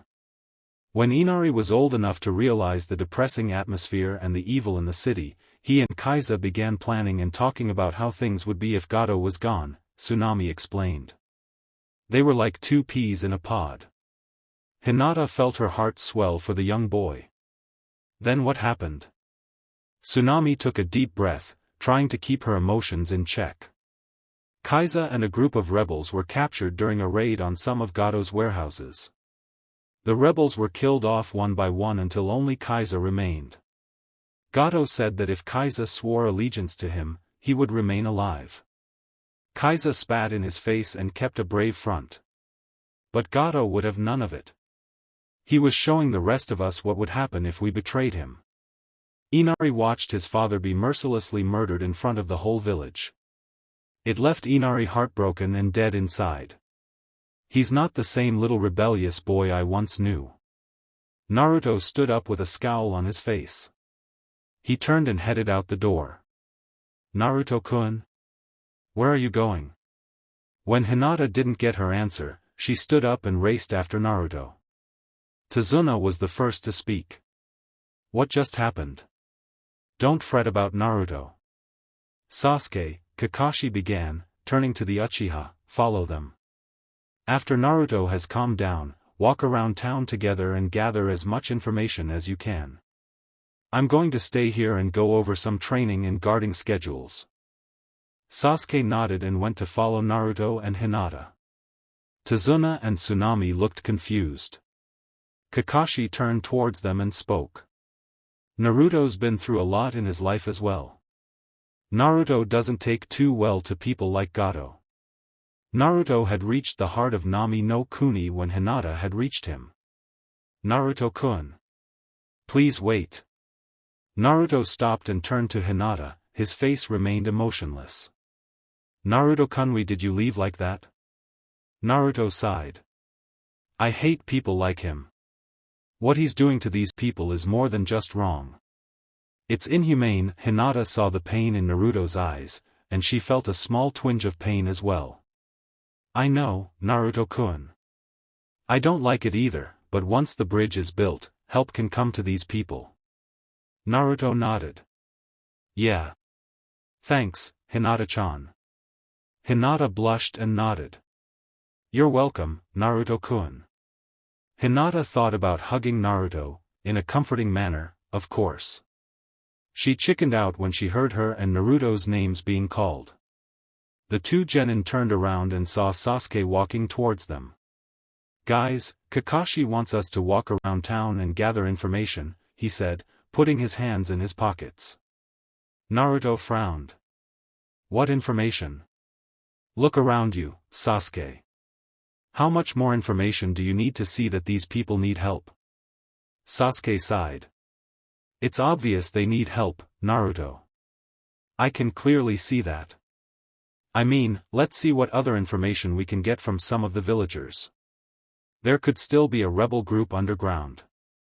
If there is, perhaps we can talk to them and give them our support against Gato. Naruto stared at Sasuke dumbfounded. That's a good idea. Sasuke frowned. Do you think I'm incompetent, Dobe? He said with a raised eyebrow. No, just never mind, the blonde said in frustration. Come on. Let's start asking around. Unbeknownst to the young genin, hidden dark brown eyes watched them go to protect this village. I don't understand. Why would they protect people that are not precious to them? Why do they risk their lives for people who aren't their own? Perhaps I should follow and continue to observe them. The brown-eyed follower slowly rose and followed Team 7 through the village. After several hours in the village, the genin returned to Tazuna's home. They looked very depressed as they walked through the door. Tsunami was the first to greet them. Welcome home, kids. Is everything okay? No, it's not, Sasuke said with a frown. He looked more angry than depressed. What happened? Tsunami hesitantly asked. Gato's going down, Naruto said with a growl as he and Sasuke went upstairs to find Kakashi. Are they going to be okay? Tsunami asked Hinata. Hinata sighed and looked at Tsunami. We saw the work of Gato's men while we were out. They nearly killed a child because her mother was accused of being in a rebel group. Hinata heard Tsunami gasp. Naruto-kun and Sasuke stepped in before he could bring any harm to the child. Tsunami slowly let out her breath. Thank goodness. Hinata frowned. You and your people have suffered for too long. We will do whatever it takes to make your country free from Gato and his men. Tsunami felt her eyes tear up and she approached Hinata and hugged her. You children are so young yet so brave. You and your teammates will grow up to be such strong individuals. Tsunami pulled away and wiped her tears. Come on, Hinata-chan. Why don't you help me make dinner? It'll take your mind off things. Hinata smiled, grateful for the woman's offer. She then quietly followed Tsunami into the kitchen. Naruto and Sasuke walked into their bedroom, where they found Kakashi. "Kakashi-sensei. Can we start training now?" Naruto said eagerly. Kakashi looked away from his erotica book and saw how serious Naruto and Sasuke were. "All right. After dinner, we'll start your training. Now rest. You'll want some downtime before we start training." Naruto and Sasuke nodded. They walked downstairs and saw Hinata and Tsunami working in the kitchen. "You're gonna cook, Hinata?" Sasuke said with a raised eyebrow. He didn't understand why she was helping. They were guests. They didn't have to do work. Hinata nodded. "Yes. They're housing us out of the kindness of their hearts. The least I can do is help with the cooking." Naruto was instantly salivating. "Hinata-chan's cooking is so good," he said happily. "I'll be back for dinner. I'm going to do some training," he added with a nod. "I want to make sure I can get as much in as I can to be ready for Gato." That said, he ran back out the door. Sasuke frowned. "I won't let you get stronger than me, Dobe," Sasuke hollered before he took off after Naruto. Tsunami blinked. "Are they always like this?" the woman asked, slowly stirring the curry she was making. Hinata chuckled. "Naruto-kun is always ambitious to become stronger. Especially when something is very important to him. As for Sasuke's Naruto-kun's rival. He wants to be stronger than Naruto-kun at all times, but I think there's more to his training now," she said, measuring the rice before pouring it into the boiling water. "What do you mean?" Tsunami asked curiously. "Sasuke went through a very traumatic experience as a child and he's still going through it in a way," Hinata said. "He wants to get stronger so everything that's happened to him can be made right. That's what I think anyways." Tsunami smiled. "You seem to like Naruto, don't you?" Hinata's face turned a bright red as she stirred the rice. "I do. He's strong, caring, and he'd risk his life for those he loves. I want to be as strong as he is." Hinata smiled shyly. "He's not strong enough." Hinata and Tsunami turned towards the voice. "Inari don't say things like that. It's true. No matter how strong your boyfriend is not strong enough to face Gato," Inari said in a solemn voice. "No one is." Hinata frowned. She didn't like it when Naruto was disrespected that way. "Naruto-kun is strong. The strongest out of all the genin. Naruto-kun will be able to defeat Gato and free you guys," Hinata said with a warm smile. Inari scoffed. "You don't know anything." Inari frowned and walked back upstairs. Tsunami sighed. "Don't let Inari upset you. I think he needs to see how you'll help before he realizes you will help us." Hinata nodded. "Don't worry, Tsunami-san. We will." An hour later, Naruto and Sasuke came back covered in dirt and bruises. Hinata was setting the table when the boys walked in. As soon as she saw them, she gasped. "What did you two do? Why do you have bruises all over you?" Hinata placed the plates down and rushed over to her teammates. Naruto chuckled. "It's okay, Hinata-chan. Sasuke and I decided to have a spar and it got kinda out of hand." "If by out of hand, you mean you sicked your damn shadow clones on me and then I kicked your ass because of it, then yes, it got out of hand." Sasuke smirked. "No way, duck butt. That's not even close to what happened. I didn't bring my shadow clones out until you punched me in the face. Total cheap shot right there." Naruto yelled. Sasuke smirked. "It was a completely fair fight. I got a cheap shot in, and you brought in reinforcements." Naruto crossed his arms and pouted, and Hinata giggled. The genin heard Tsunami call everyone for dinner, and they all quickly moved to the kitchen. The genin took their place at the dinner table and saw Tazuna and Kakashi in their respected seats. Naruto noticed that Inari wasn't there. "Where's Inari?" Tsunami looked at Naruto with a soft smile. Inari usually eats his breakfast and dinner in his room. Naruto blinked. Why? Because, Tsunami sighed. Because Kaiza liked having family time at the dinner table. Now that Kaiza's gone, Inari tends to distance himself from us. So in case something bad were to happen to us, wouldn't feel so attached. Naruto stared at Tsunami in shock. His shock quickly turned to anger. His body seemed to almost vibrate, he was so angry. Naruto quickly stood up from his seat, knocking the chair backwards in the process. He then turned and began walking up the stairs to Inari's room. Everyone watched with shock and confusion. Then they heard Inari's voice. What do you, Ichi? What the heck are you doing? Ow! Let go of me. Naruto came back downstairs, practically dragging Inari with him. Naruto walked up to the table, then let go of Inari. What the heck? You can't just go around dragging little kids around. My G-san should fire you for doing this. Naruto didn't say anything and sat down, picking up his bowl of rice. Everyone stared at Naruto in complete shock. Naruto-kun, is everything okay? Hinata asked hesitantly. I just think Inari should have dinner with his family, he said before putting a small clump of rice in his mouth. Inari scoffed and got up. I'm going back to my room. He took about 3 steps before he stopped. The room somehow felt about 20 degrees colder suddenly.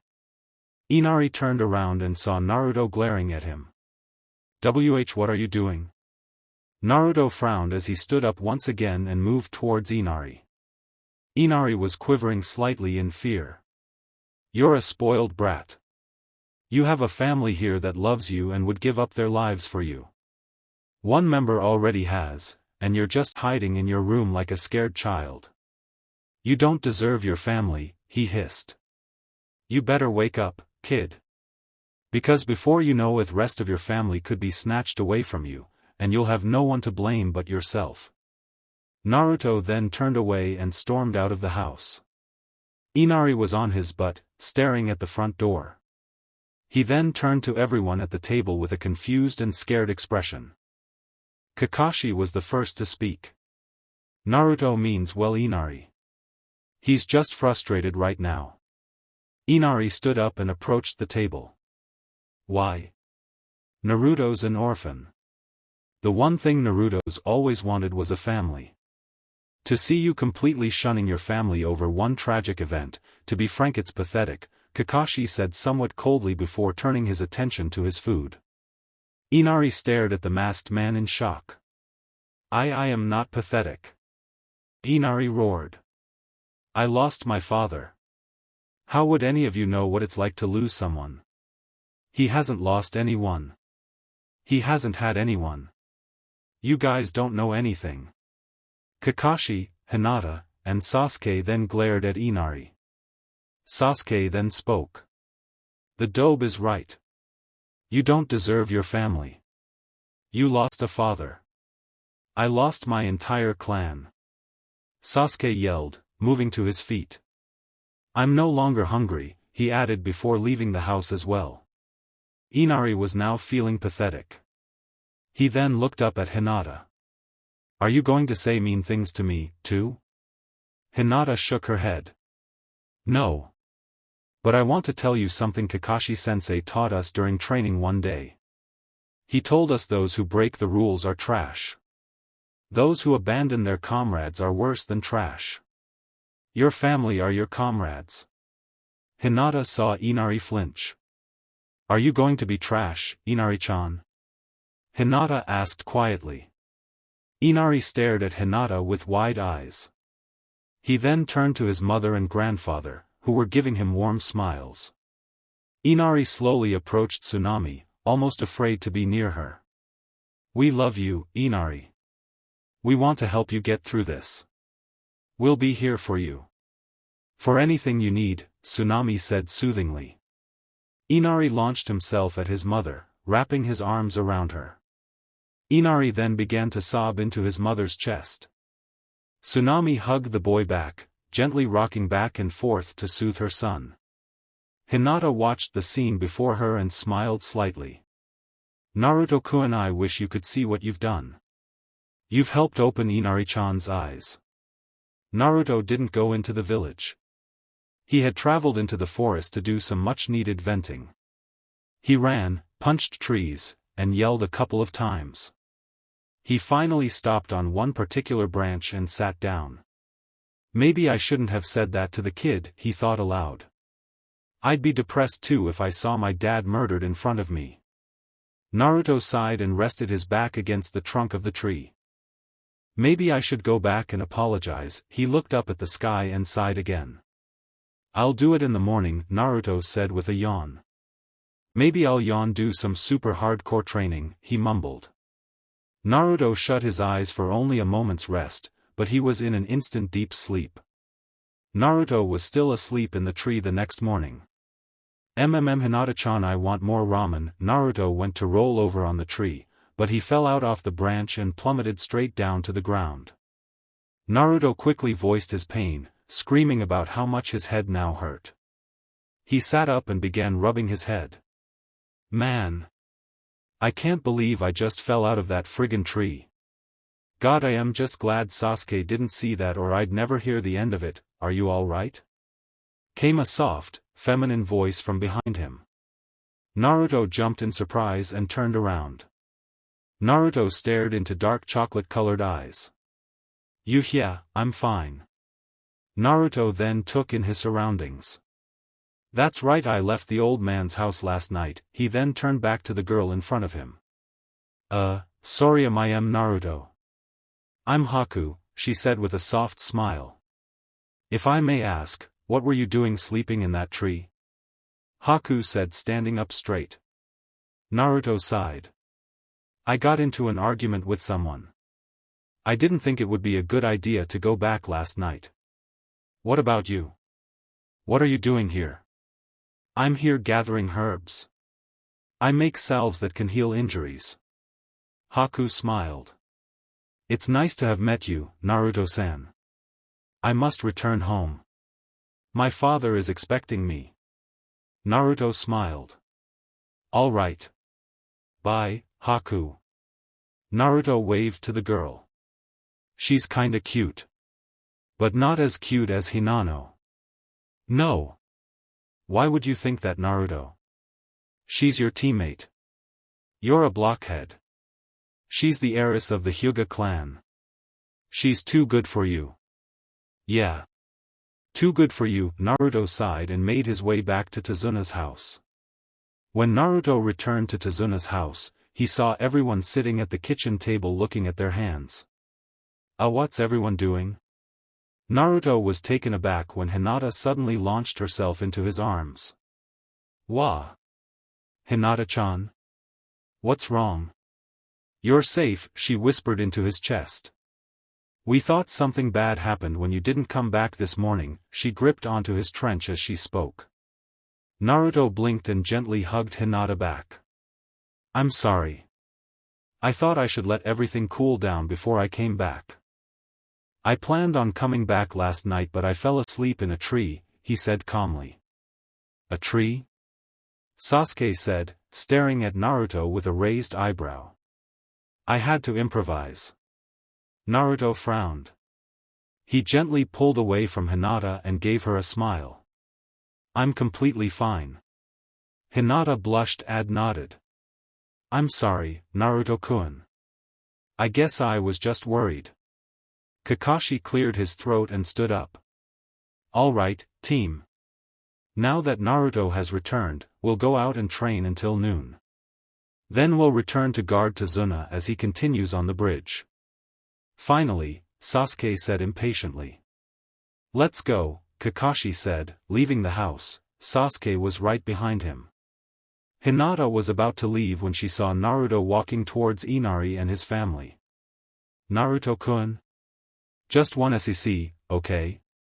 He then came to a stop in front of Inari. Listen, I'm sorry. What? Inari looked up at Naruto and gave him a small, hesitant smile. I'm sorry. I was acting like a spoiled, cowardly brat. I was taking advantage of my family. Don't worry anymore, though, okay?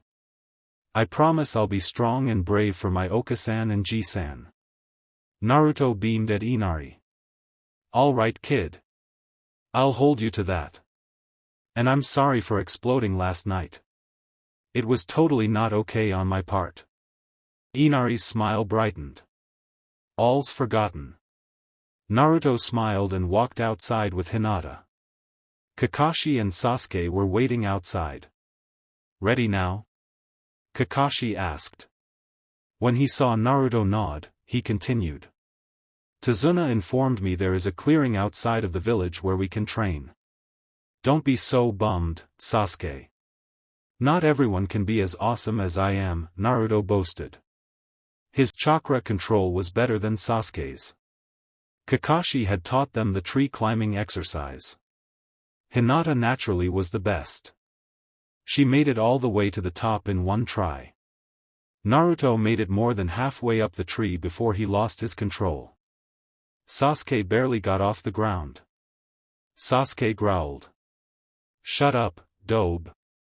Is it always like this? Tazuna asked Hinata. Hinata chuckled. They always try to outdo each other during training. It's a healthy rivalry. Tazuna shrugged. If you say so. He suddenly shivered. This damn fog. I should have brought something warm to wear. It's thicker because we're on the water's edge. Man, it's cold. Kakashi overheard Tazuna talking about the fog. This fog wasn't natural, he could feel it. Kakashi frowned. I only know of one person who can produce this technique, he said to himself.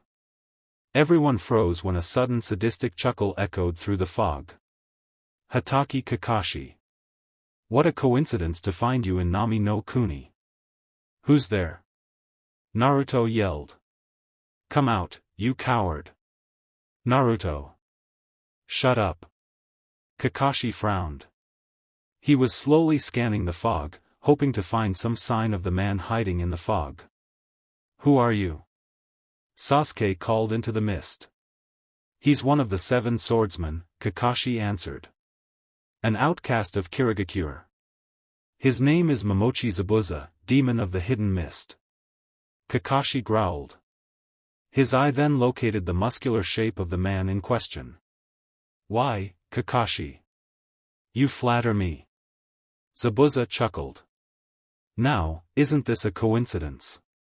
You're here to protect the bridge builder over there, while I'm here to make sure his blood covers the ground beneath us. Funny how things play out. Nothing about this situation is funny, Zabuza, Kakashi growled. Tazuna, return to your home immediately. Tazuna nodded, then turned and ran back towards his home. Zabuza chuckled. He won't get far. I'll kill him as soon as I'm finished with you. Zabuza then pulled his large sword off his back and disappeared into the mist. The genin watched their sensei stare into the mist. He remained completely still for several moments before his chakra flared around him and the kids. The mist blew back with speed, revealing Zabuza behind the genin. Too slow, Zabuza said with a dark chuckle. Sasuke, Naruto, and Hinata turned and stared, horrified, at the demonic man. Zabuza raised his blade, then swung down with all his might at the genin. They were frozen. They all stared as the blade swung down upon them to spill their blood. But the blade never connected. In between the genin and Zabuza, Kakashi stood with a kunai piercing into Zabuza's abdomen. Water slowly trickled out of the wound before Zabuza completely turned into a puddle of water. Damna water clone, Kakashi then stood a little straighter. Are you 3 all right? He asked, scanning his surroundings, his eyes coming to rest on Zabuza standing on a rather sturdy branch. Why yeah, Naruto managed to say. Sasuke stared at Kakashi as the man glared at Zabuza. So strong their killing intent is suffocating. Just breathing or a sudden eye movement could be the death of me if this continues, I'll lose my mind. Sasuke then slowly drew a kunai and grasped it tightly with both hands. The murderous intent of these two jounin clashing, the feeling of my life resting in someone else's hands. I'd rather kill myself than deal with this feeling. Sasuke. Sasuke gasped slightly, looking up at his sensei. Don't worry. I'll protect you three with my life, Kakashi said, looking back at the boy with a smile. When he turned back to Zabuza, he gripped his Hitai-8, pushing it up to assume a position on his forehead. The genin stared at Kakashi as he revealed his second eye. It was still closed, but it had a scar that ran from his eyebrow to his cheek. Zabuza chuckled. Oh, looks like I'll get to see the copy ninja at his best. I was wondering when you were going to reveal your Sharingan. Sasuke's eyes widened as he stared at his sensei. He has the Sharingan? Then could Kakashi-sensei be an Uchiha? Kakashi frowned. Don't be so cocky, Zabuza. It will only aid in your downfall. Will it? Zabuza said, now suddenly behind Kakashi. Zabuza swung his blade, slicing Kakashi in half. Sensei!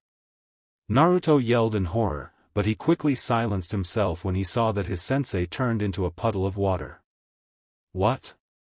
He, along with his teammates and Zabuza, stared in shock. The water clone technique? Did he just? Zabuza felt the cold edge of a kunai press against his neck. This is the end. Kakashi frowned. Give up now, Zabuza. The tall man only chuckled. I realize now that you copied my water clone technique when you turned to your brats. You had your clone speak as you hid in the mist to observe. However, another Zabuza appeared behind Kakashi. I'm not that easy to kill. The Zabuza that stood in front of Kakashi turned into water. The real Zabuza then kicked Kakashi in the back, sending the silver-haired man flying into the water.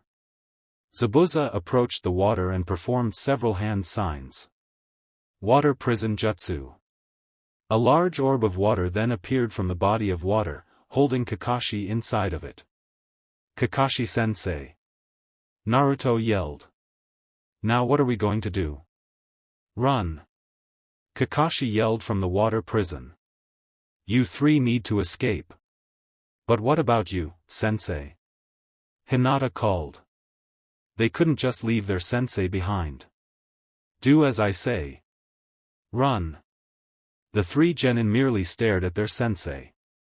It wouldn't matter, Sasuke thought. He'd eventually find us and kill us, then kill Tazuna. Without you, we're screwed. He then pulled out a kunai. Our only hope of survival is to save you. Sasuke then charged at Zabuza, kunai at the ready. He had to skid to a stop when yet another clone appeared between him and the water. Sasuke growled and tried to strike Zabuza's clone with his kunai. The clone merely dodged, then kicked Sasuke in the stomach, sending the genin flying back into a tree. Upon impact, Sasuke coughed up blood before sliding down the tree. Sasuke! Hinata and Naruto yelled. They ran over to check on their teammate. Sasuke, are you all right? Sasuke groaned. I'll be fine, he said, struggling to his feet. Sasuke, did you bring your Fuma shuriken? Naruto whispered to the boy. Yeah, why? I've got a plan. Naruto smirked. He then turned toward Zabuza and the water clone and made a few hand signs. Fire style, burning ash. Naruto took a deep breath and blew a large cloud of gunpowder around them. The real Zabuza frowned. Impressive. The brat can use such a strong technique. However, it's useless. The amount of moisture in the air will dampen the powder, rendering it incombustible. After the powder cleared, Sasuke stood in his respective positions. Zabuza and his clone stared at the genin, their eyes landing on Sasuke. Sasuke was holding an open Fuma shuriken. Kakashi stared at his genin in shock. Sasuke smirked as he gripped onto the Fuma shuriken a little tighter. Fuma shuriken, windmill of shadows. Sasuke then leapt in the air and threw the shuriken with all his might. Fei! That shuriken won't hurt me, the clone state in a bored tone. The shuriken flew past the clone and moved towards the real Zabuza. Ah, he see. You're coming after the real me. But it still won't work. It's too easy. When the shuriken was close enough, he easily caught it with his free hand. Zabuza was taken by surprise when another Fuma shuriken was quickly making its way towards him. Another shuriken was in the shadow of the first. But that didn't faze Zabuza for long. When the shuriken approached, he merely leapt as high as he could, allowing the shuriken to continue its path underneath him. Humph. Still too easy. Zabuza smirked at the genin, but was slightly taken aback when he saw them smirking at him. He heard a poof and saw, out of the corner of his eye, Naruto, holding a kunai. What? Kakashi saw Naruto and his eyes widened. This was your plan? Who would have thought you would have come up with this, Naruto? Naruto smirked and threw the kunai at Zabuza, the kunai aimed at his head. Zabuza stared as the kunai flew right towards him. He bent backwards and the kunai flew over him. He was about to smirk until he heard another poof. His eyes widened when he felt something strike his shoulder and felt the arm go numb. He saw Hinata smirking at him, her Byakugan activated and her fingers pressing against his shoulder. The water prison had dispelled, and Kakashi was released, falling back into the water. His lost concentration also caused his water clone to dispel, and it turned into yet another puddle. Zabuza growled loudly and kicked Hinata away. Wretched brats! Hinata-chan! Naruto called. He went to run to her but was stopped by Zabuza's intense stare. The jounin then began to spin the Fuma shuriken, ready to charge out of rage. There was a cloud, clang, and the shuriken stopped spinning. Kakashi had blocked the shuriken with his plated gloves. Kakashi looked up at the evil man with a paralyzing glare, his Sharingan making it all the more terrifying. Let me tell you now that technique won't work against me twice, Kakashi said quietly. Well done, team. I'll handle this filth now. Kakashi spat. The two jounin leapt away from each other, Zabuza disposing of the Fuma shuriken. After landing on top of the water, Zabuza quickly began a multitude of hand signs. Kakashi's Sharingan instantly activated, and Kakashi began mimicking Zabuza sign for sign. Once finished, the two jounin cried out simultaneously, water style, water dragon jutsu. Two large dragons erupted from the water. They clashed and fought for dominance, but both dragons were equally matched. Realizing this, Zabuza drew his oversized broadsword and attacked Kakashi, who blocked the blade with a kunai. Both struggled for control as the water dragons cancelled one another, and the now idle water rained down upon and around them. Zabuza growled as he continued to push his blade. Something's not right. The Sharingan is supposed to memorize and copy an opponent's jutsu. But the jutsu were executed at the same time. The two jounin pushed away from each other, glaring at their opponent. When Zabuza started to move to the right, Kakashi would move in sync towards the left. After circling each other for a few moments, Zabuza formed yet another hand sign but stopped when Kakashi did the same. My movements theory being perfectly predicted by him? Kakashi voiced. Zabuza's eyes widened. He knew what I was going to say in my mind. Damn it, he thought, making another hand sign. This guy has such unpleasant eyes, right? Zabuza's eyes widened further. Faye. You're just copying me. That's nothing original. You can't beat me, you monkey, they said simultaneously. Zabuza looked almost frightened with what Kakashi was doing. The three genin watched as their sensei copied and practically read Zabuza's mind. I never knew the Sharingan could do that, Hinata said, more to herself than either of her teammates. Sasuke then turned to Hinata. One of the Sharingan's most famous abilities is to memorize ninjutsu, genjutsu, and taijutsu with almost 100% accuracy, Sasuke explained. But Kakashi-sensei's ability to copy and memorize things is unreal. He's able to know what Zabuza is thinking. I've never heard of the Sharingan being able to read minds. Damn you, Kakashi. Zabuza yelled. I'll make sure you never use that damn copy move ever again. Zabuza began another combination of hand signs, Kakashi copying him sign for sign. When Zabuza finished the combination, he froze. Behind Kakashi was himself. What? Is that me? It must be some sort of illusion. Water style, giant vortex jutsu. Kakashi yelled. Zabuza's eyes widened as a vortex formed in front of Kakashi and flew at him. Impossible. Zabuza shouted before the impact of the blast hit him. Zabuza was dragged by the huge blast of water until he hit a large tree. As the water receded, Zabuza used what little strength he had left to look up toward his opponent, who was perched on a branch above the rogue.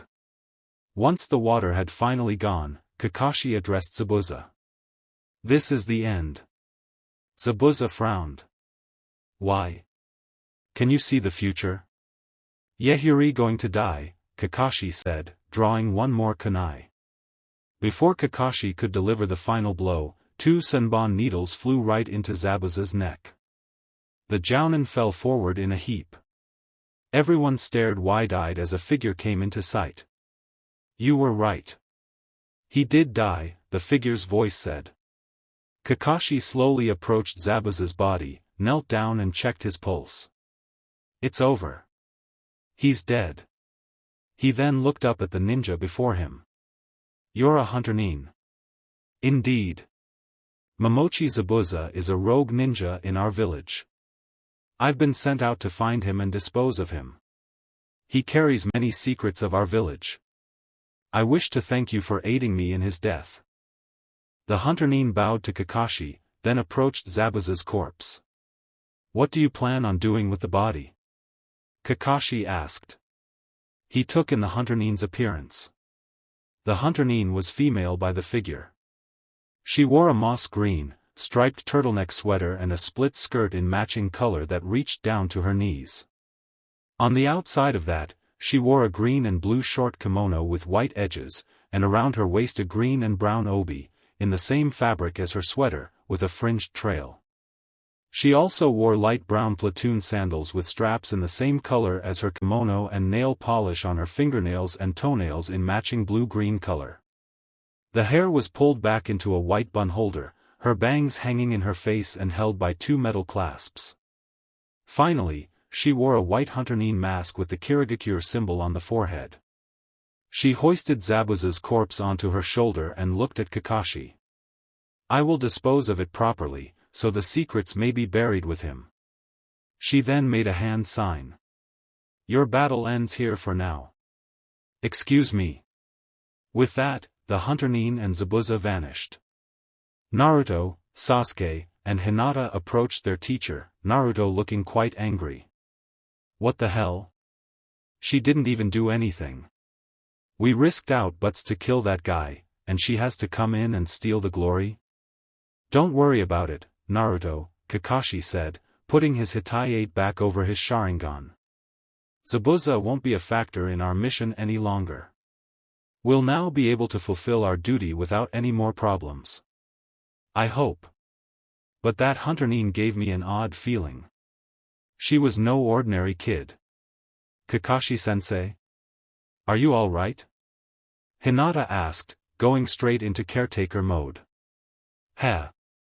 I'm fine. Come. Let's go back to Tazuna's house and explain that the immediate threat is taken care of, and he can resume his bridge building in the morning, Kakashi said, his voice betraying the smile his mask hid. The genin couldn't help but smile back. Kakashi started to walk back to Tazuna's house with his team, but, after he took his 3rd step, his legs began shaking and his entire body felt extremely heavy and weak. Kakashi-sensei?